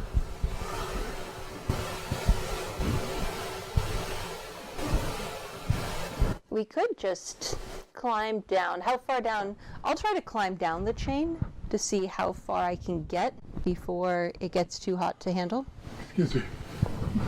Well, Morty got within 6 feet of the lava just walking on the wall before he had to stop. But that was when he was using his magnetic boots and not touching the wall itself. Mm-hmm. If you're actually touching hot metal, you're not going to be able to get any lower than 15 feet. Okay. Above the island. All right. Okay, so we would be able to lower ourselves straight down, except we'd be next to the hot chain? Yes, that's correct. I feel like we can handle not touching a chain.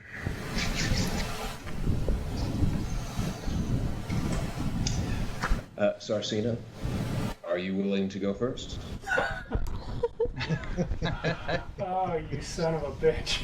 Mr. Crow, Sir Crow, if you are asking, yes. If you give me an order, yes, I will go first. He kind of like gets ready. He's getting his hands warmed up. Looks down at the chain and starts sort of moving his hands in a rhythmic fashion.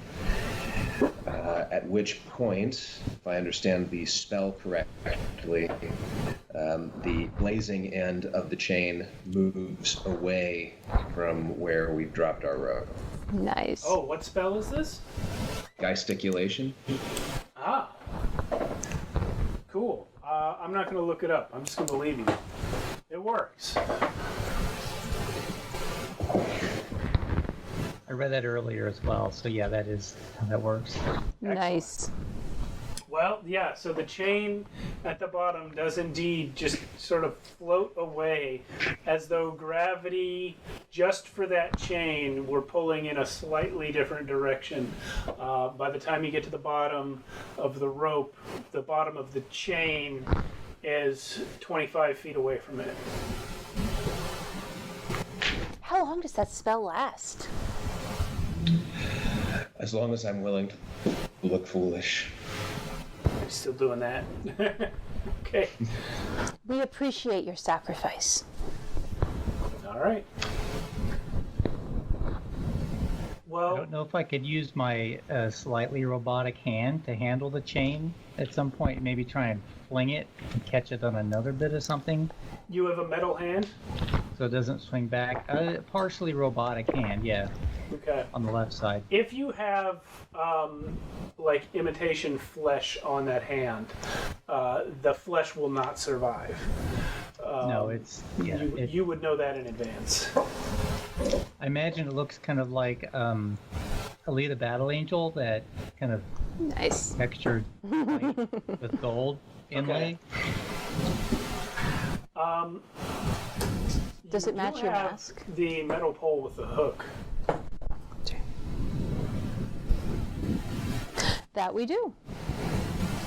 You also have, if you are doing as Ebenezer asked you to, you should be climbing down the rope right now. Absolutely. All right. Ready to drop into the Mario tunnel, I guess. Yeah, so you drop down the rope and it does reach to the island, which is rock. The rock is uncomfortably hot, but not as much as it would be if it were made of metal.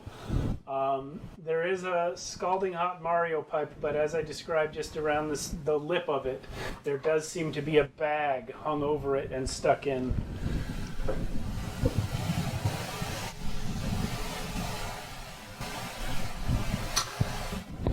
What will you do? The pole with the hook on it, if someone could like drop it to me, I can then use it to hold the chain away so that Ebenezer can climb down.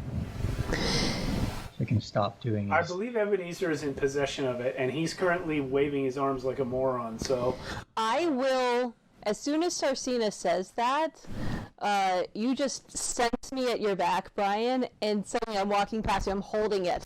I have just relieved it of you, relieved you of it, and I will drop it to Sarsina. Goes that way for you. And yes, it either lands on the rock or Sarsina catches it, matters not which. And you now have the pole. It is extendable up to 3 meters and has a hook on the end. We use it to keep the chain away as the others climb down. All right. You guys are all able to climb down the rope without too much trouble. And now you are at the bottom. Your rope is tied to the eye hook at the top.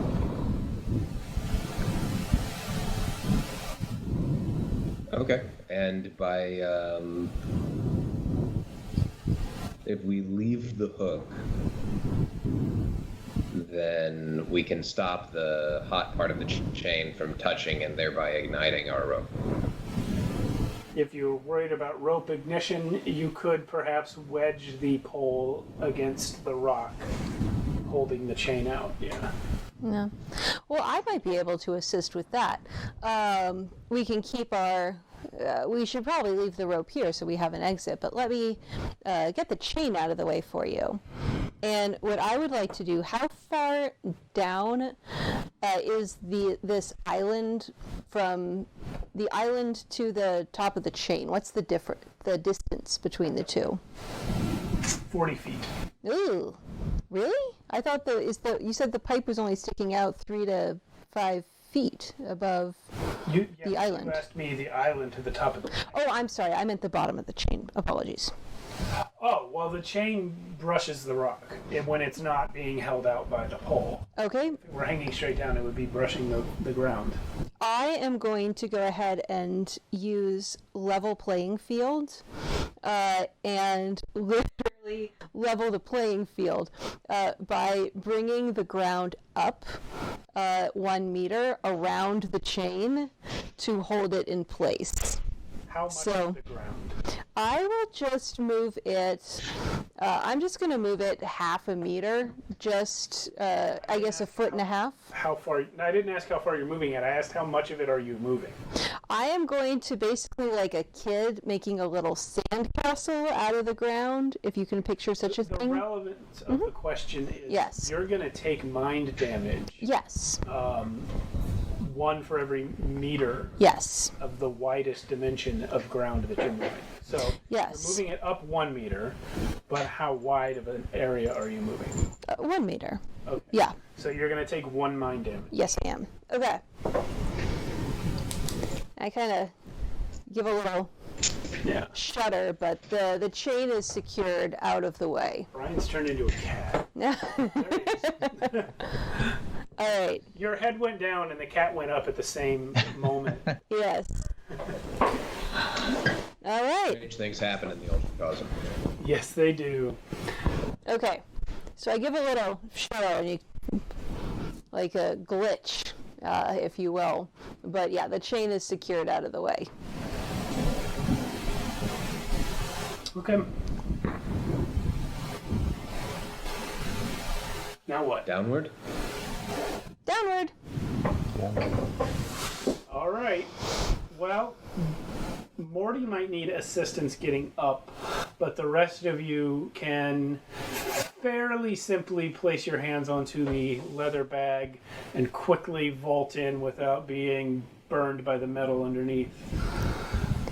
I gesture to Morty. You want to ride? Yeah, I'm already climbing up. Yeah. Okay. Yep. Who's going first? Okay. All right. All right. So this is a very different Sarcina than last time. Yeah. Sarcina, you vault into the bag inside the tube and find yourself sliding down what feels like a dirt slope before you suddenly come out the wall of a cliff onto the ground. You're not high up, but there is a cliff wall behind you that you've come out of, and you find yourself at the outskirts of a jungle. Looking above you, you see large, multicolored, dragonfly-like insects flying around, lighting up the space. Below you, down the slope a little further, is where the jungle is. So you're just high enough up this slope to see over the treetops.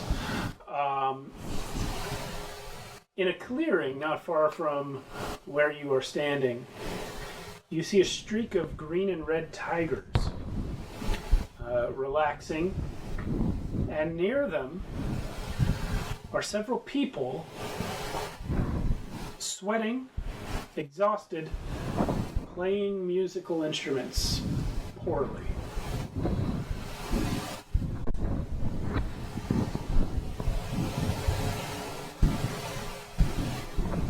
One of them's dancing, also poorly. Is the music compelling? You say it's poorly played. I don't know if I would shout out, like, excuse me. I don't know if you would either. The music is not... the music I'm just is... saying. She's not compelled to sing or anything. She shouts out. It's not. Excuse me. Yeah, it's not magically affecting you or anything. You can kind of tell what it's supposed to be, but it's not good.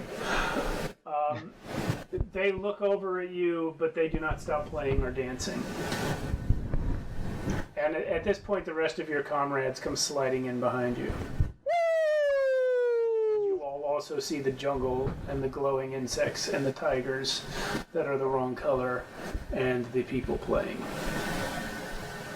Fascinating. Can I take an insect without harming it? No, they're flying around way above you. Can I take an insect without harming it? No, they're flying around way above her as well. Yeah.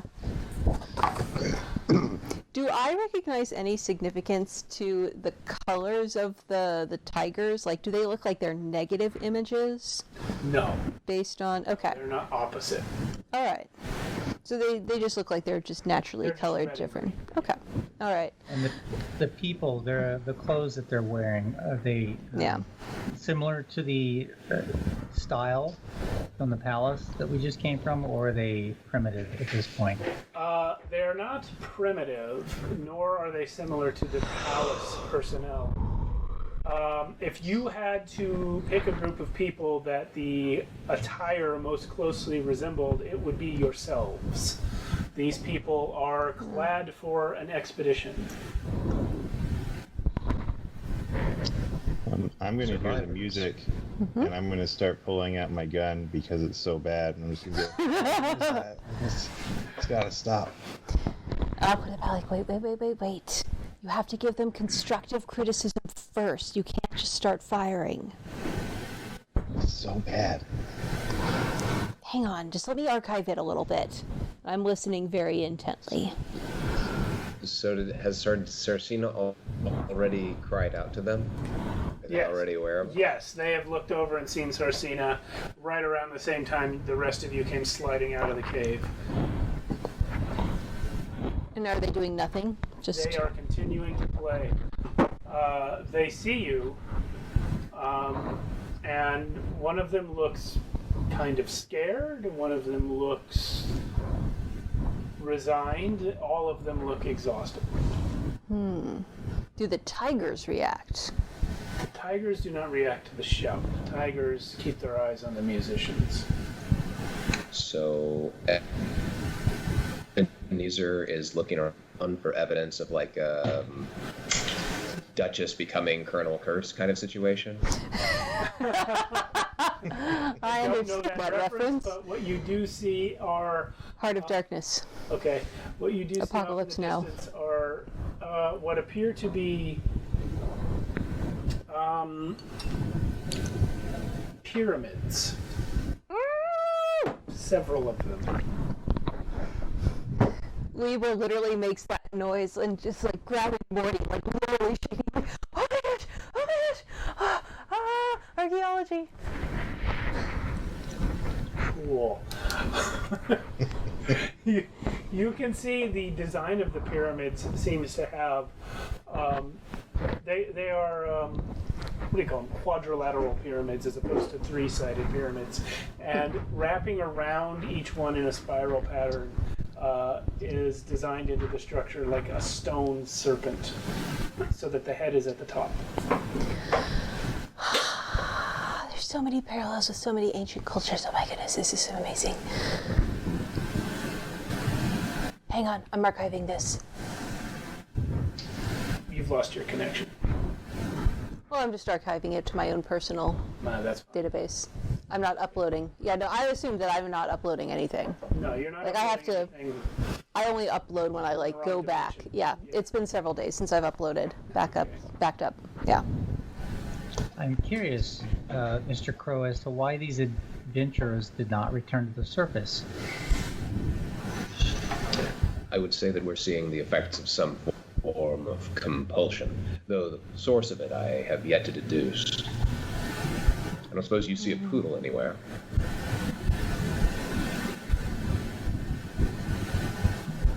No poodles in the architecture, just snakes.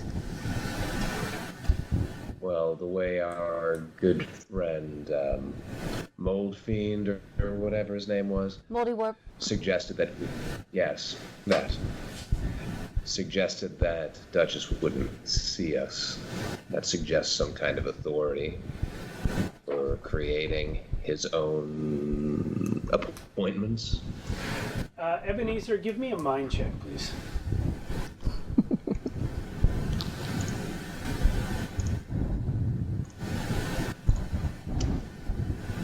$19? Okay, even as you are making this suggestion to Sarsina about possibly Duchess being responsible for what you're seeing here, you realize that you are, in fact, seeing evidence of compulsion, but not a magical or telepathic compulsion. Because when Sarsina yelled, all of the humans, adventurers down there, did react to the yell, but the tigers, unblinking, keep their eyes on the musicians. The musicians who are clearly exhausted and clearly would like to stop playing music and dancing are being watched by these tigers. Okay. So he relays this observation to the group that there appears to be a fear of tigers that is being addressed by the playing of awful music. And so therein lies the question. The tigers don't seem to have noticed us.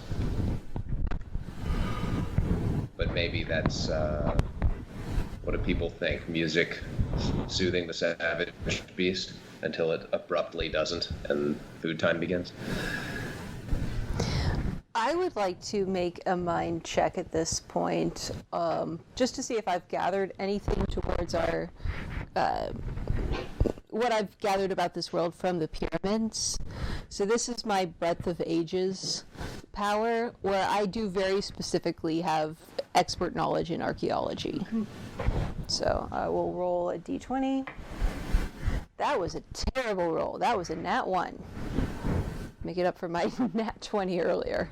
Well, nonetheless, you know from your knowledge of many, many ancient cultures that when a serpent is wrapped around a building in a manner like this, it is often guarding something. And in several cultures that you're familiar with, the thing that it is guarding is a doorway. And there's only one pyramid, or there's two? There are 3. There are 3, and they all have a serpent? Yes. Interesting. Okay. I'll relay that to the group. Okay. And then go tiger music what? I Oh, it's like that. curious as to whether or not singing would actually soothe the savage beasts, giving these musicians an opportunity to rest. True, but how long would they stay here for us if we were to dissuade these tigers from focusing on them? In fact, to think of it, none of them are the ones we came here for. So which pyramid did you want to go to, Lisa? It's hard to say. They all look very similar. I think we should explore all of them in great detail and stopping to make frequent sketches. And Looking from left to right, from your point of view, the one in the middle is significantly closer than the other 2. I guess we can start with the closest one. Mm-hmm. Yes, let's do that. And then we'll talk about looking into others, depending on what we find at the first. All right. Okey-doke. So if we go this way, I think we can safely get around all of this nonsense with tiger music and be safely on our way to the pyramids. Yeah, there is a jungle to walk through, though. At this point, you were looking over the jungle. Once you get down below the canopy by walking down the slope, it may not be so easy to keep your destination in sight. And our magnet boots won't help us? No, Magnet. this place is not made of metal. When you look up, you see what appears to be sky, which is purple, and these giant dragonfly-like things flying around. How giant are they? They are more or less horse-sized, maybe pony-sized. Perhaps riding sized. I was just thinking that can we ride the dragonflies? Not from here. I mean, we came out on a cliff. Is there a way up where we could get to where the dragonflies are? You could walk around a bit and find yourselves a path to the top of the cliff. Yeah, because right here, there, behind you is a sheer cliff face going up a little bit. In front of you is a slope downward. But were you to walk around, like, the closest thing coming to my mind is like playing Skyrim and trying to walk directly to an objective instead of using the roads, and then you hit a mountain and you've got to go around it until you find the slope up. That's what you can do, yeah. Eventually you'll find a way up.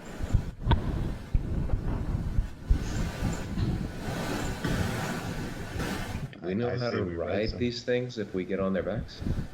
I mean, I feel like you guys are going straight from there's some giant bugs to let's ride them. But There are a number of steps involved in breaking animals to the harness and training them.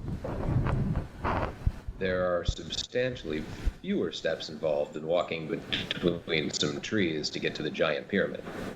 That is true. It is true. But there's no way to determine our direction once we're in the forest? No distinguishing marks on the ground? Or, you said the sky's just purple with no... yeah, I mean, it looks like a sky. There's the occasional wisp of cloud, but no, there's nothing. There's no sun or anything that you can easily use to keep track of your direction. Plus, it does look dark under the trees.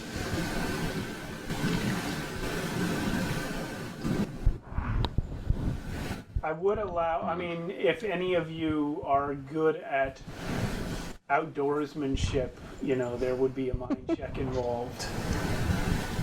That would Direction in there. yeah, that would probably be Morty and I, but I don't know that I we. don't know about you. Not me, probably. What I about mean- Morty? What do you say? You spend a lot of time hiking? I don't have a specific skill in that area, but I do now, so... Yeah, I certainly okay. can. I do. Yeah, so it would be a mind check for Morty to keep you guys headed the right direction. All right. Can I assist? Perhaps convert. Is there any sort of magnetic field to this dimension? I'll check the. Convert my magnetic boot into a compass of some kind. That will also be a mind check. All right. I want to try and invent a piece of machinery out of a piece of machinery you already have. Okay. Yeah, mind check that. Alrighty. And of course, some time will be You involved. could leave the other magnetic boots near the other bag. With that suggestion, you have advantage on your mind check. Okay. All right. So roll number 1 is a total of 11. Roll number 2 is a total of 13. So, Well, you get it invented so that you can use one boot to point back towards the other boot. all right. Unfortunately, only has a range of about 200 meters. Ugh. But Did you roll a 20? You oh, did? you did. Yes. Okay, so Morty, you're the only one who notices that there is this orange moss that grows on the trees, and all of it is growing on the side of the trees that faces you guys right now. Nice. So I'll point that out, like everybody else is dumb. Like you guys didn't notice this stuff. So if we just keep that facing us, then we'll be headed the same direction. It's like I always say, sometimes it's just about hiring the right help. Is that what it is? All right, you guys. You're not here to second guess. I give you a double thumbs up, So is and the that what's half of happening? my face under my robe is a You're too following wide the grin. moss then? Yes. I will follow the moss. That will get me to the pyramid. Okay, well it is a walk of a few hours because of the distance involved. Before long, you are too far away to hear the music coming from the exasperated adventurers who watch you walk off in a different direction as they continue to play for the Tigers. And you find your way to the pyramid. It is unguarded, but there is a person standing in front of it. It is a man in a powdered wig and a high-collared, foppish coat of the sort worn in the palace. Nice. And he is sort of leaning against the wall like someone who does not expect to meet people and is not looking his best. But he sees you come up and he does straighten up. I come bounding up. Like, oh my gosh, this is even better up close. Oh my goodness. You are so fortunate to get to live here right next to this beautiful pyramid. Oh, I'm so jealous. This is so amazing. I can't wait to explore it. Oh my gosh. Oh, what's your name? You'll have to forgive our friend here. Yes? Hello. I'm not familiar with you. Who are you? We're not familiar with you either. Ah, Forgive the uncouth antics of my very well-meaning traveling associates. My name is Ebenezer Crow, and who might you be, my Lyterian friend? aha! I am Sir Belvedere Foxborough. I have come in here in search of the Queen's poodle. I'm afraid I got lost some time ago. Why didn't you go in? Go in? I point at the door. The door. Oh, I have been in there. It's not the way out. What is inside? Yes. Well, how much do you know about... Who are you again? I will start unto my spiel of who everybody is with their full names and titles and how you introduced yourselves, if nobody stops me. He is here for it. He's listening to the whole thing. I'm very accurate. As is the way of his people. And I'll conclude with, and we have been hired by the Queen of Lyteria to retrieve her poodle, her staff, and other items in that order. Well, I wouldn't count too much on Duchess's good graces. How much do you know about dragons? How much do I know about dragons? That's out of lot. character. Yeah, I'll bet. Almost everything there is to know about them. Rad. All right. And I will say a lot. What does that have to do with anything that we just discussed? Well, you're aware that they bury their dead. Yes, of course. Who doesn't know that about dragons? None of the rest of you did. Well, maybe Ebenezer. No. There is in there an entrance to another bag, which contains an ancient draconic graveyard.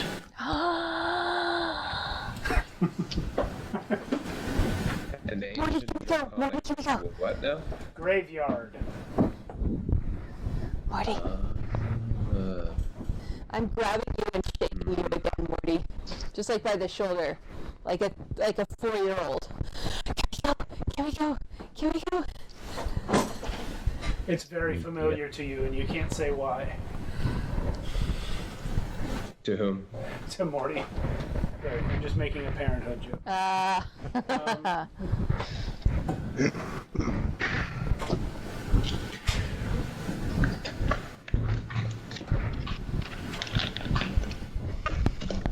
So what do you say to her, Morty?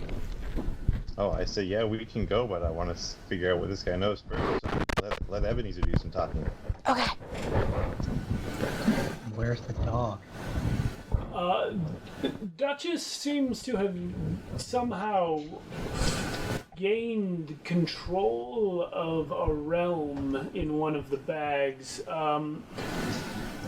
He is sentient now and wishes to overthrow the surface world. He's not very friendly, and I don't think he's going to go back to the Queen unless it's to kill her. I whisper to Morty, would we still get paid if that happened? It depends on the. Oh, I'm sorry. You're whispering. I don't hear. You can hear it. Libra's not a very... Well, are you good at whispering? Probably not. So. Depends on the order in which it happens. Okay. And where would we find this realm? You are wise in a very unwise sort of way. Within the Draconic Graveyard is the entrance to Duchess's realm. If you would be so Oxborough, I find myself in a guide to the entrance to this pyramid. I am currently standing in it. Oh, he's Yeah, he's literally standing in the entrance to the pyramid. Yeah, it's a big opening. I feel like that's more of a Brian comment than an Ebenezer comment. I feel like he would have noticed the vast gaping gateway. Yeah, I did. That I've so blithely missed. I believe that I mentioned it earlier, but if I didn't, pretend I did. Okay. Are there any hazards we should be aware of before we go inside? I did not spend much time there. I mostly, I went in, I saw one of Duchess's personal assassin robots, and immediately left. Assassin robot? Oh, yes. In the graveyard or in the next one after the graveyard? Well, in the graveyard, you see, when one encounters the bones of a giant dragon sticking up out of the ground, one typically stops moving forward for a moment.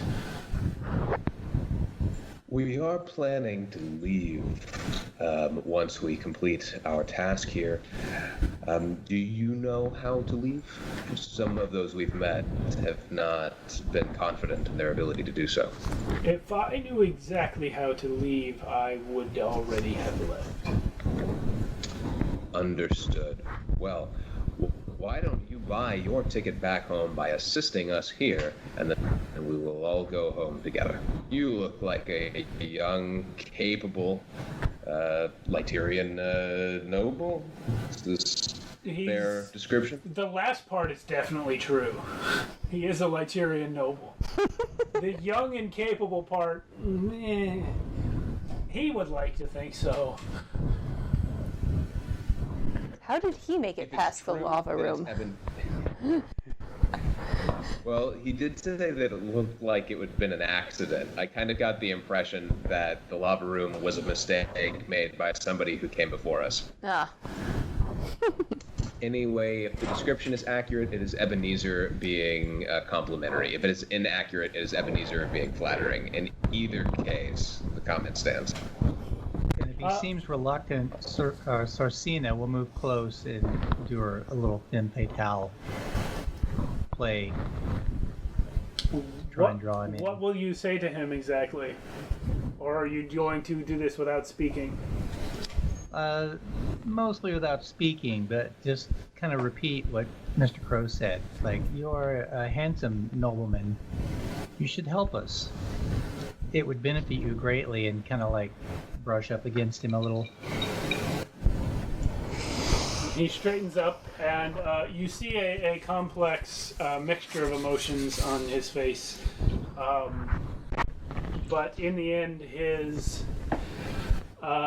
concern for reputation wins out, and he agrees to guide you through the Draconic Graveyard.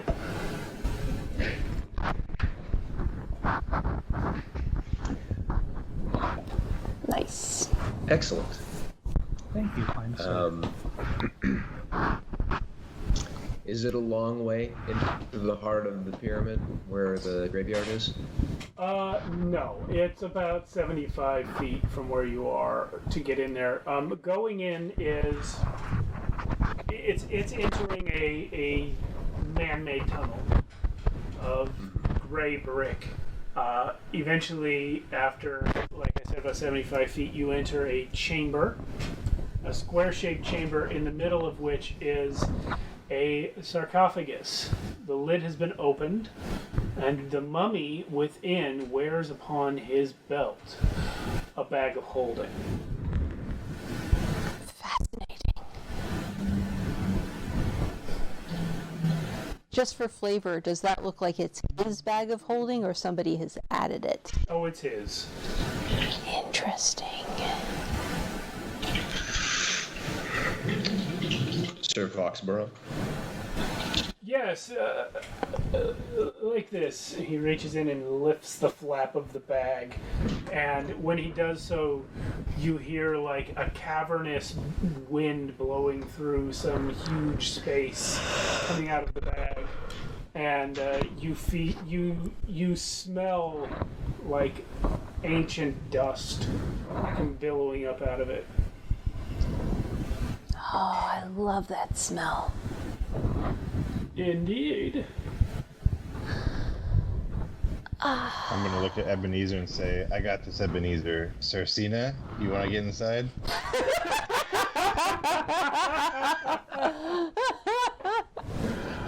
She turns and glares at you. Like, if Mr. Crow would like me to, I would happily enter. Morty, every person in our group has a role. You very skillfully led us through the jungle. Libra has been a fantastic herald in all of our interactions. And Sir Foxborough is our guide to the Draconic Graveyard. Sir Foxborough, if you would.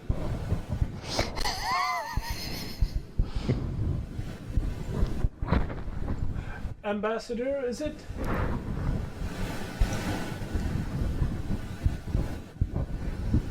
I would like you to know that the Empire of Lyteria will be most grateful for your assistance. I, however, am not. And he, with that, proceeds to step into the bag. Nice.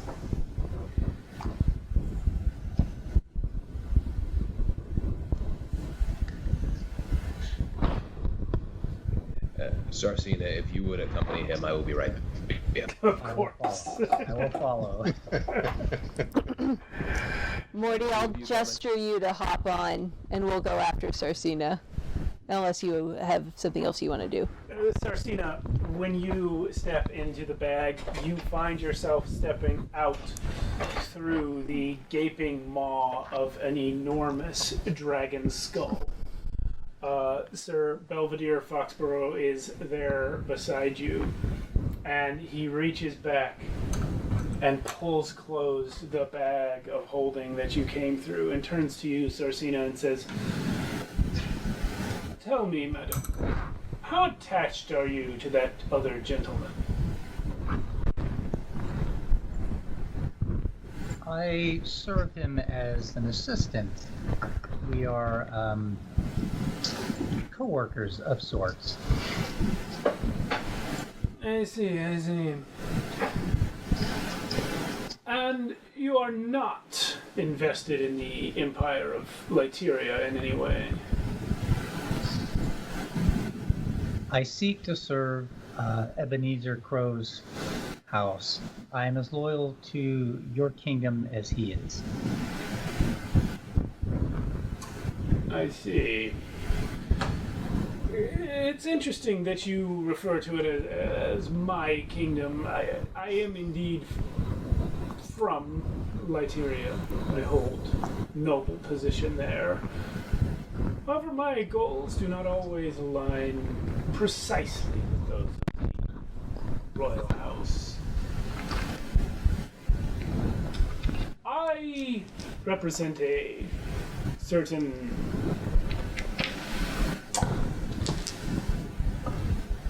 Faction? group.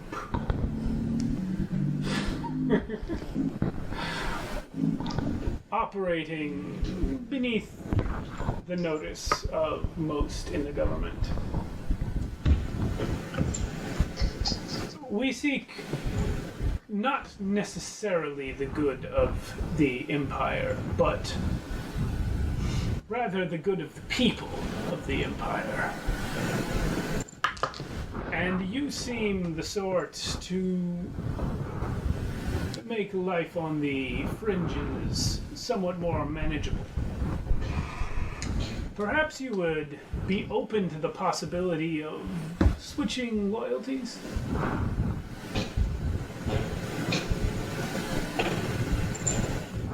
I appreciate your candor and your desire to recruit me to your cause.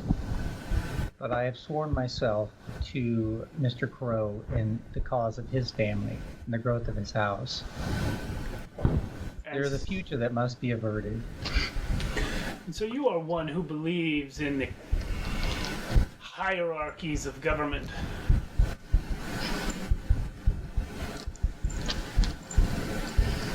I do believe that the government serves its purpose, and I have seen what Ebenezer Crow's family does, and they do take care of the people. So if your concern is for the people, he is a man to stand behind.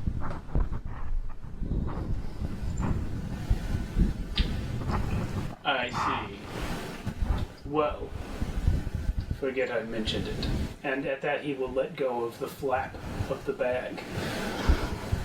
I will. The other three of you standing outside will see the bag, which had been pulled closed, suddenly fall slack again. And I've been pushing at it this whole time. Unless you want to try to go through first, Brian, having seen your person get isolated on the other side. Yeah. It was always his intention to go in right after Sarcina. Okay. But your boundless enthusiasm led you beat him much. Okay, yeah, so that being the case, the reason you haven't been able to is just the bizarre mechanics of it being a little flap that you're trying to open with finger strength while he holds it with his whole arm. So when he lets go, you're easily able to get it open and go through. Well, that was unexpected, discomfiting, but here we are. Yes, I just needed a moment. Sorry to keep you waiting.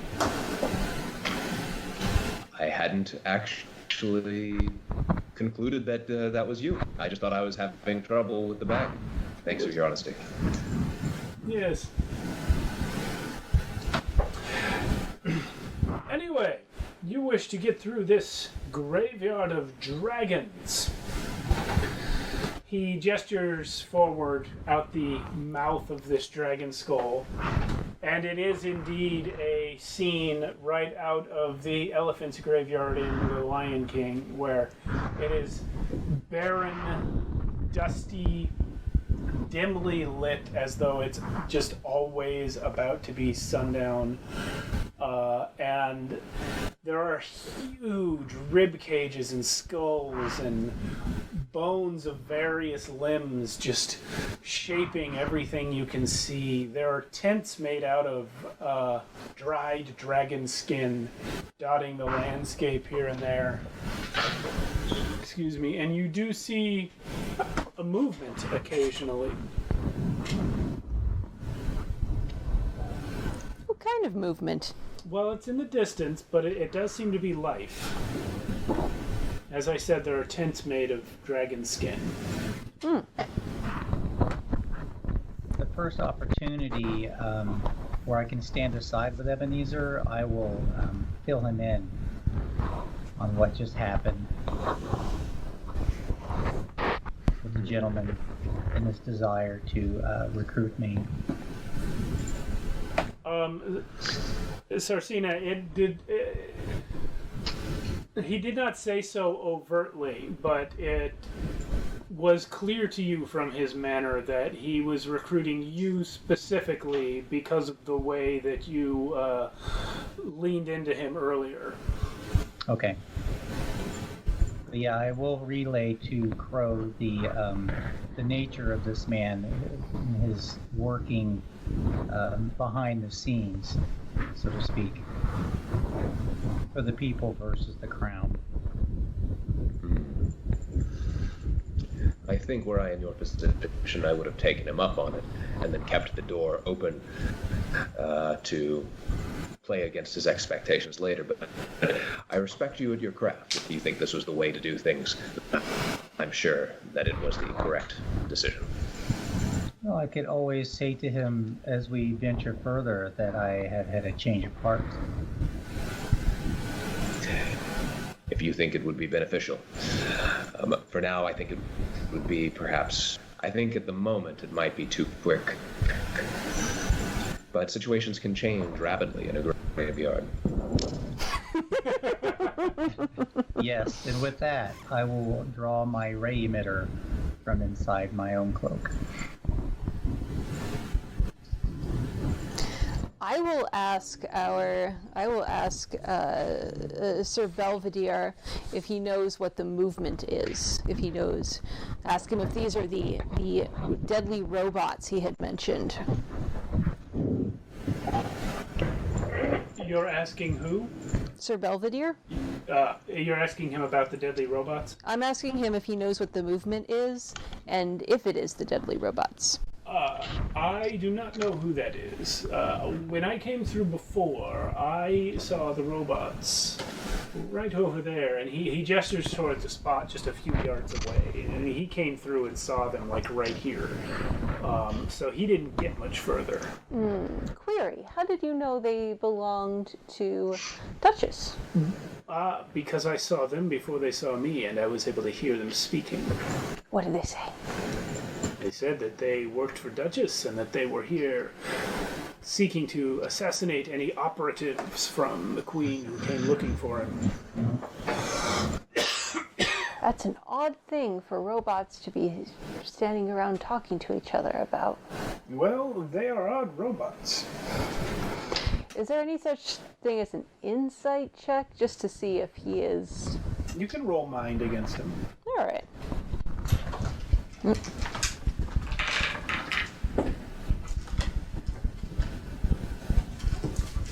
Sorry. Messing around with my dice. I'm rolling terrible tonight. That's a 12. You don't. Yeah. Even if I rolled well, I would have probably not known. This guy's a member of the nobility, and pretty much everything he says is kind of just weird and off-putting. Yep. The manner of the nobles. Politicians. Is there, if there's anything that Ebenezer can help translate, let me know. No, it's the same for you, Ebenezer. You don't have any reason not to take him at his word, but you're well aware that people in his position lie habitually to the point where they often don't know they're doing it, and there's just no way to tell if he's telling the truth or not without evidence. He's still a Tyrion, Stephen. There's no way I'm going to trust him at face. Right. Yeah. Yeah, they're all sons of bitches, those Lytirians. Traitors. Well, I'll kind of hoist you up on my shoulders so you have a clear shot, Morty. Shall we? Clear shot. All right. Well, he will step out and say, the assassin robots, before they spotted me, came from that direction, and these would seem to be their tracks. There are indeed tracks on the ground, and they are like triangular, almost like punctures, as though something with legs like spikes was walking around here.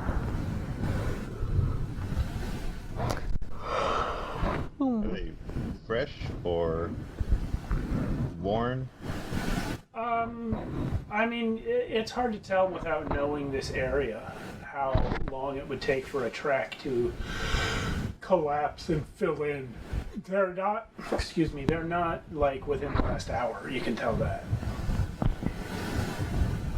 Is this supposed to be Duchess's realm, or is there another bag supposed to be somewhere?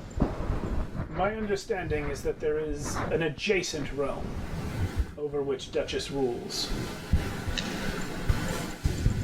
And do you know the way there? Well, as I said, the robots seem to have come from there, so my best guess is to follow their tracks back.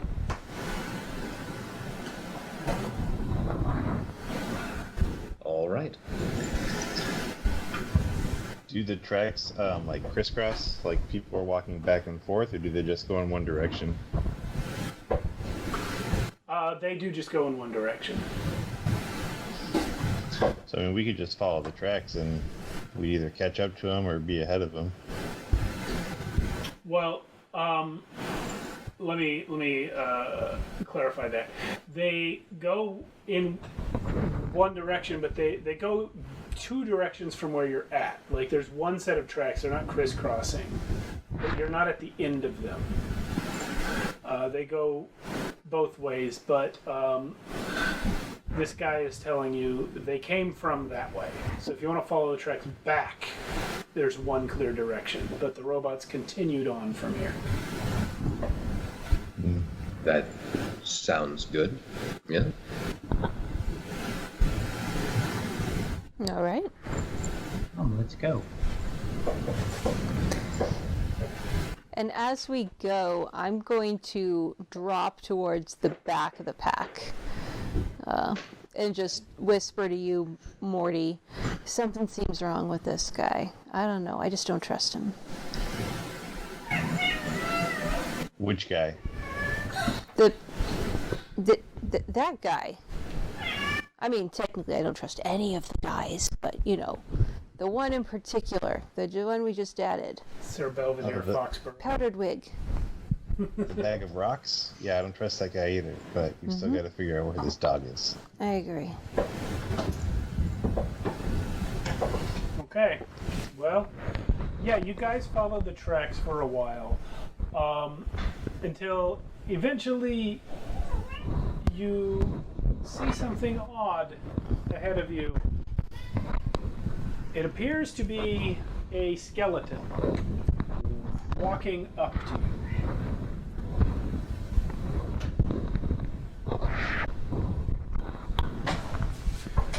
The skeleton is wearing wizard robes and has a mohawk.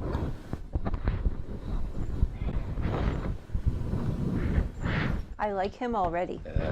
Yeah, Ebenezer is not discomfited by this at all, in any way. Yeah, well, he might be in a moment, because as you get closer, you realize this creature isn't exactly walking. He is slithering along the ground because he doesn't exactly have legs.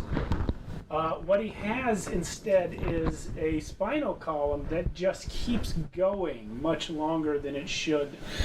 And you realize this is not the skeleton of a man. It is the skeleton of a merman. Ooh. Fascinating.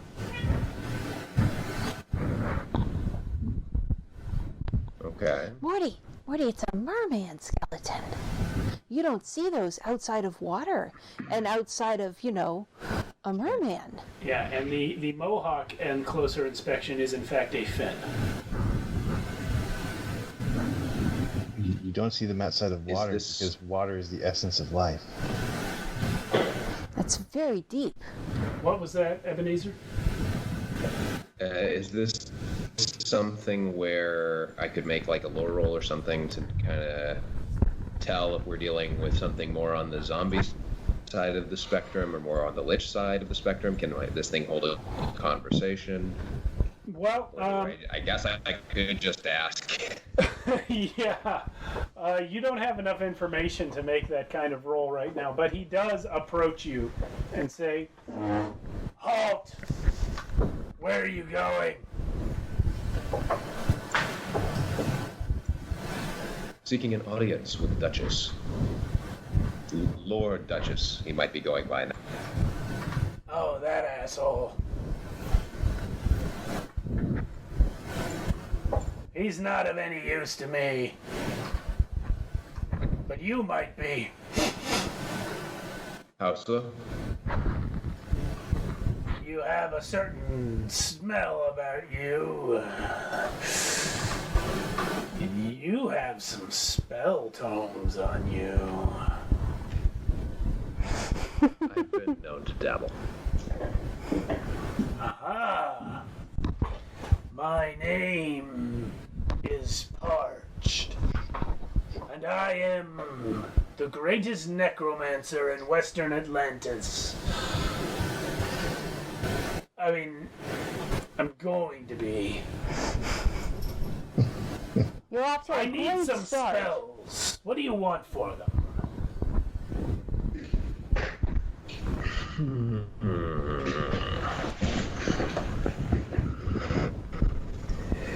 I gather that you don't get along terribly well with Duchess. Do you know how we could secure an audience? Well, he loves me. Why? Do I think he's lying? You don't know. Do you think he's lying? I don't. That's a question for you. Sometimes in D&D there's bluff checks and stuff. I'm still getting used to Hypertellurians. I mean, if you want to roll mind against him, but it's not going to resolve anything. You can't tell. You just met this That's guy, fine. And he's a skeleton. He's not making expressions with his face. You don't know. You really gotta, you gotta read the shoulders with skeletons. It's a whole different. Oh yeah, I've noticed that. Yeah. I'm not gonna tell him. And then, It doesn't matter. He reads it in your mind. does it actually, or are you screwing me? No, I'm just screwing with you. Okay. That would be a very different challenge if you could. It's like I can see all of his tells, but he can see that I can see all of his tells. Now he's faking his tells. It's getting very meta, very confusing. Yeah, it is. No, backing up. Bagging. Yeah, he loves me, and he as he says that, he gestures down towards his skeletal body.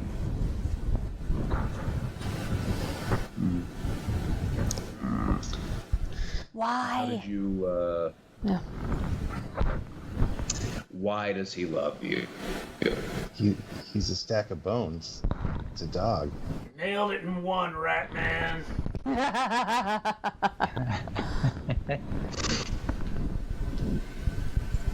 And here I thought it was for your conversation. This is where I tell you to go to hell or something really clever like that, right? If you wish. Yeah, well, we're That's a very already strange in a kind of draconic graveyard, so I don't know how much closer to hell we can get. It's actually not that bad. Like, I've spent. You Wait, haven't met the assassin robots. I guess not. Where do the assassin robots live? Nowhere. They're robots. They don't live. That's fair. I should have been more careful with my language, and I apologize. They're a lot like you. Huh. Stupid. Hey. How quickly could you get us an audience for one of my spell tomes? Which one? What do you got? What do you know of the ones that I brought with me? I can't see them. I can only detect the magical aura. I have this one on gesticulation. It's a form of telepathy. Telekinesis, rather. Excuse me. I see. The other I'm rather attached. Well, I will see what I can do for you. In exchange for your scroll, if I get you an audience. Agreed?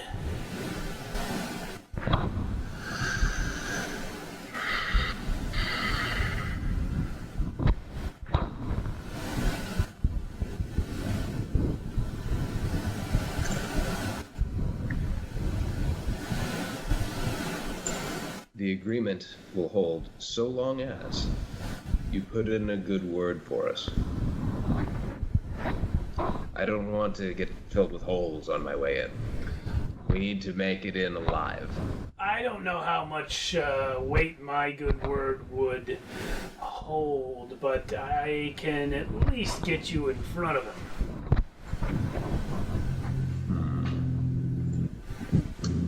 What do you think, Sarcina?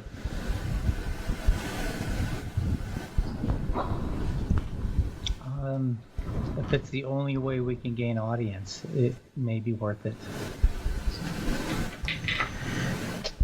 Are you willing to part with the scroll?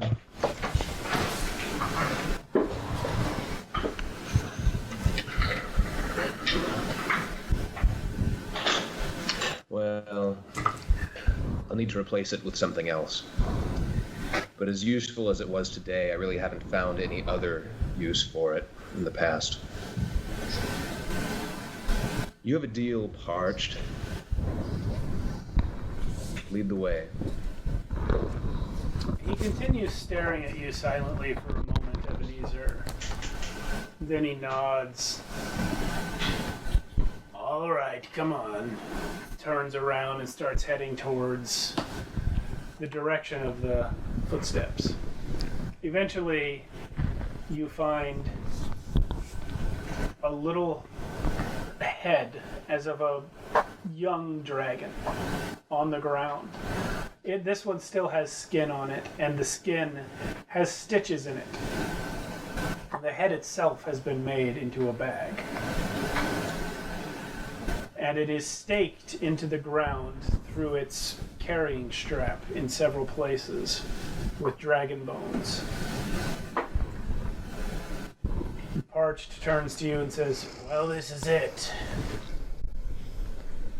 Gestures towards the bag.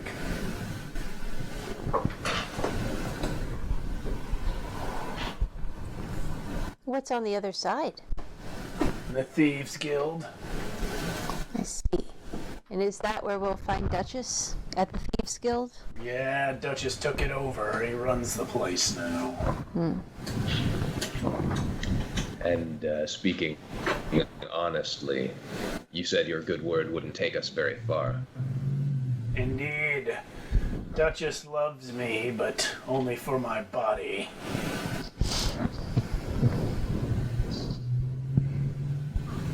Bodies are a great deal of Fair trouble. If you don't mind me saying so, Mr. Crow, I detect something more magical about you than a couple of spell scrolls. Something familiar. Well, those of us with a sort of manifest destiny can't always hide it from those with a sensitive nose. You're full of shit. Would you like your tome or not? And I don't know why yet, but I'm gonna figure it out. I'm a politician, my good man. It comes with the territory. Yeah, I know.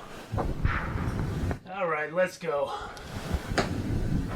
All right. He clambers and slithers. Someone painfully yields his book.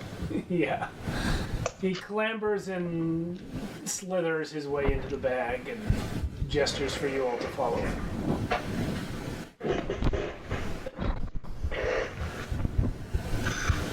I think that Ebenezer will actually go first this time. Okay. Oh. The floor is lava. Oh, Jesus Christ. You come out in the front of a hedge maze. Not in it, but at the front of one. And it is in the front garden of a large mansion. And you come out through the hedges. This is where you exit. And Parched turns to you as soon as you come out and holds a blade to your throat as you land, Ebenezer. He leans in closely and says, "Get in. I smell you in there."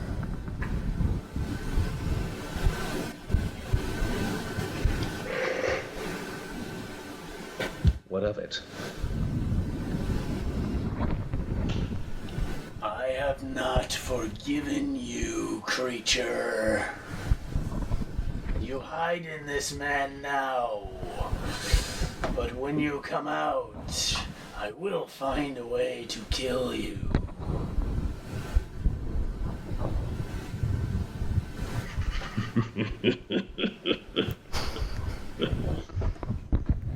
I look forward to it. Very well. Thank you for your tome, Mr. Crow. Tell your friend to watch his back. Yes. Which... Yeah, certainly. Yes. The dog is in there. And then he puts his dagger away, he raises an arm up in the air, and as the rest of you are coming out of the hedge, you see Parched shake his arm so that the bones rattle against each other. And within seconds, an anthropomorphic poodle comes barreling out the front of the mansion, barking and slobbering everywhere. He comes running towards Parched, and Parched goes, "Bye-bye," and dives into the hedge maze. Indeed. As Duchess, who is decked out in like a suit with the full poodle haircut and pink ribbons in it, comes skidding to a halt. A whole bunch of robots, all made of sharp triangle shapes, like polygons that fit together. Their joints don't connect, as though they're just held together by like magnetic force or something.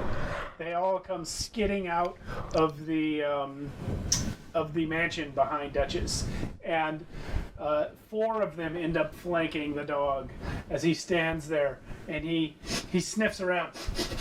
Oh, the fishbone thing was here. Where did he go?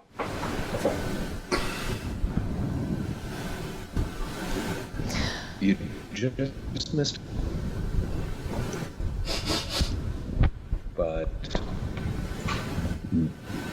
maybe we could be a worthy use of your time. Do you have a moment? Who are you? You smell like the Queen. Libra? Yes. Okay. You say everyone's name? No, actually, this time I don't. This time I say, hello. We are here to apply for positions as household servants. Look! And I pull out the feather duster covered in fairy dust, and I shake the dust of sleeping in the dog's face, in Duchess's face. As the dog sneezes, he suddenly shrinks back into poodle shape and falls asleep. That's very useful. And all the robots raise their arms at you, and the triangles that are their pointy hands separate from each other and form cannons. And they point, there's 4 of them, one points at each of you with both arms. Well, I'll get the dog. You guys take care of the robots.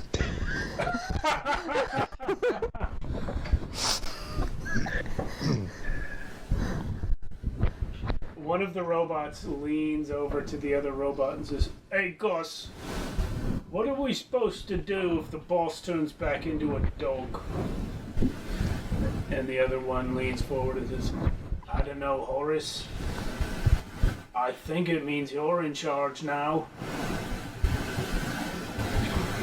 And the other two robots just kind of look around, unsure what to do. This is fascinating. I have to tell you, my parent went through the same thing at a point where the person who created them was no longer available for the given direction. What is your primary purpose?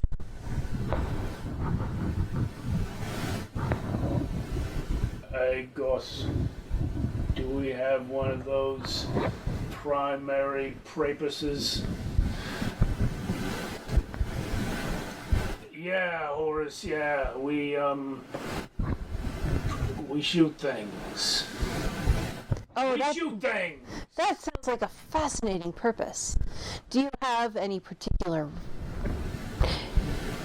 target in mind? Because I have to say, and I point behind them back to the house, what's in there that you could shoot at?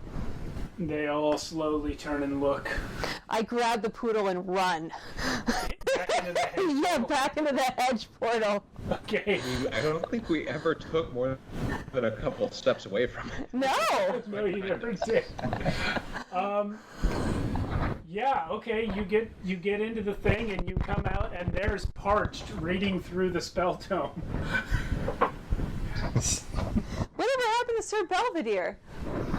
He turned and left after you guys met Parched. He wasn't interested. He just wandered off. Parched became your new guide. Are you guys coming with me? I absolutely. Yeah. Okay. I am back out with my ray emitter held up, yes. And once we exit, I guess kick the bones that hold the bag open, Yeah, okay. clap it shut.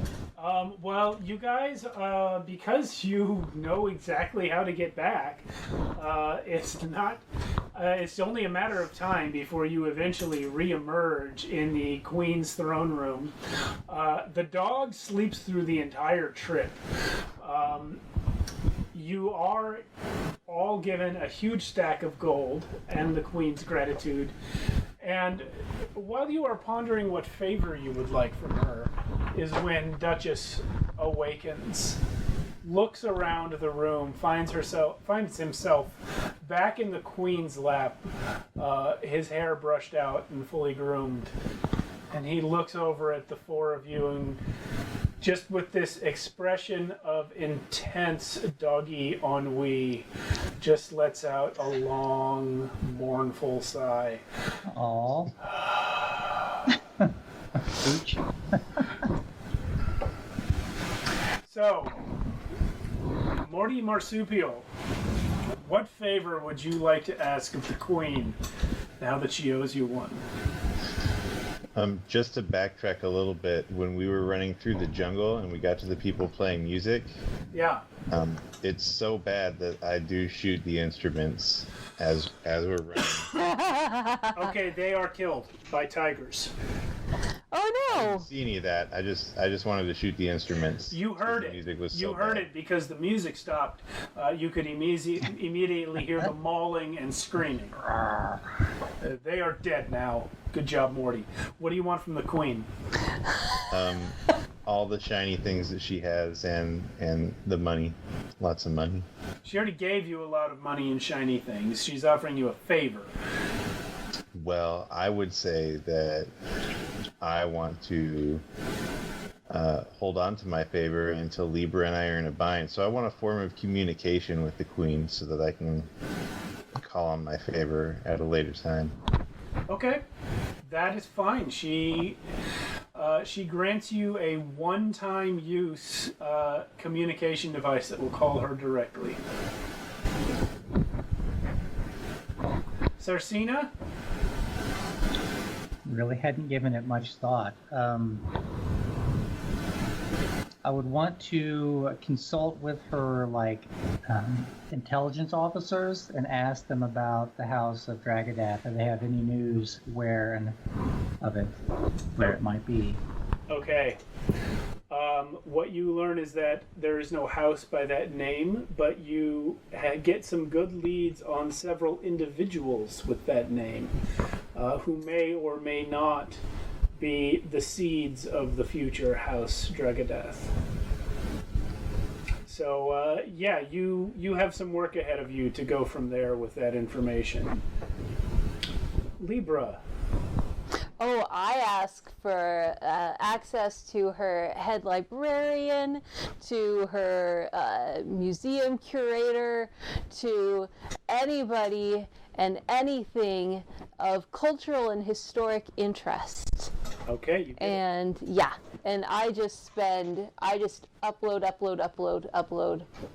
and I'm in heaven. A lot of it is replica, I'm sure, of what they have in this kingdom is fiction. Like, it's not a kingdom of scholars. That's fine. I mean, it's big, and there are, you're talking to the richest person in it, so there's a lot of books. You do find some nuggets. I do. You know what? I'm not here to judge what is worthy and what is not worthy to be archived. I'm just here to archive everything. Okay. So, I spend, however long it takes me to digest all of that. And Ambassador Crow. You've talked a lot about the Queen. You haven't talked much to us about the King. Is there one? There is not. The Queen is not married. Surprise, surprise. She inherited her crown. Ambassador Ebenezer Crow, as his favor, asks for the hand of Queen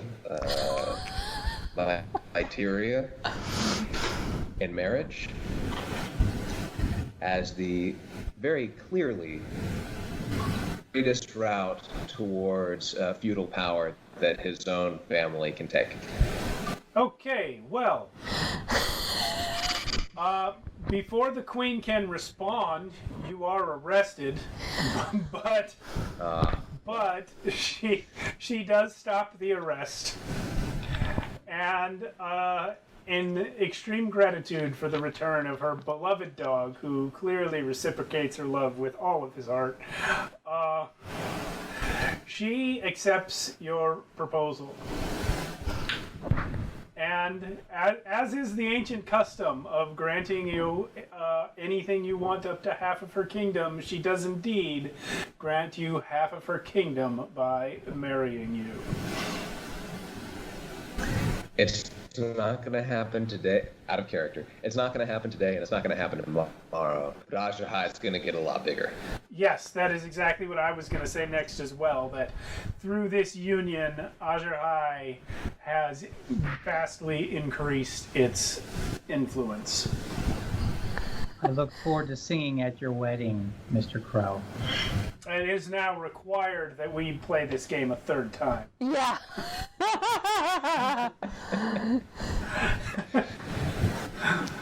I'm gonna walk out with Libra and just be like, that Ebenezer guy's crazy. She's nuts, man. Now, there is one last thing I want to check.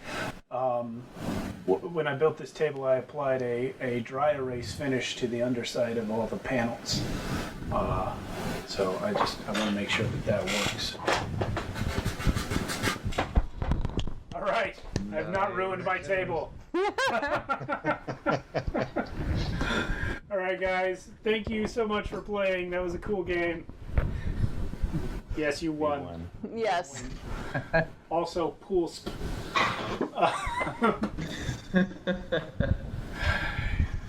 You guys probably get some advancements for that. We'll go over that if we ever do a session 3. But yeah, Hypertellurians is a really great game. I like this a lot. It's almost the polar opposite of Dungeon Crawl Classics, in that that game is all mechanics and this game is no mechanics. So that's pretty cool. I like it. Yeah.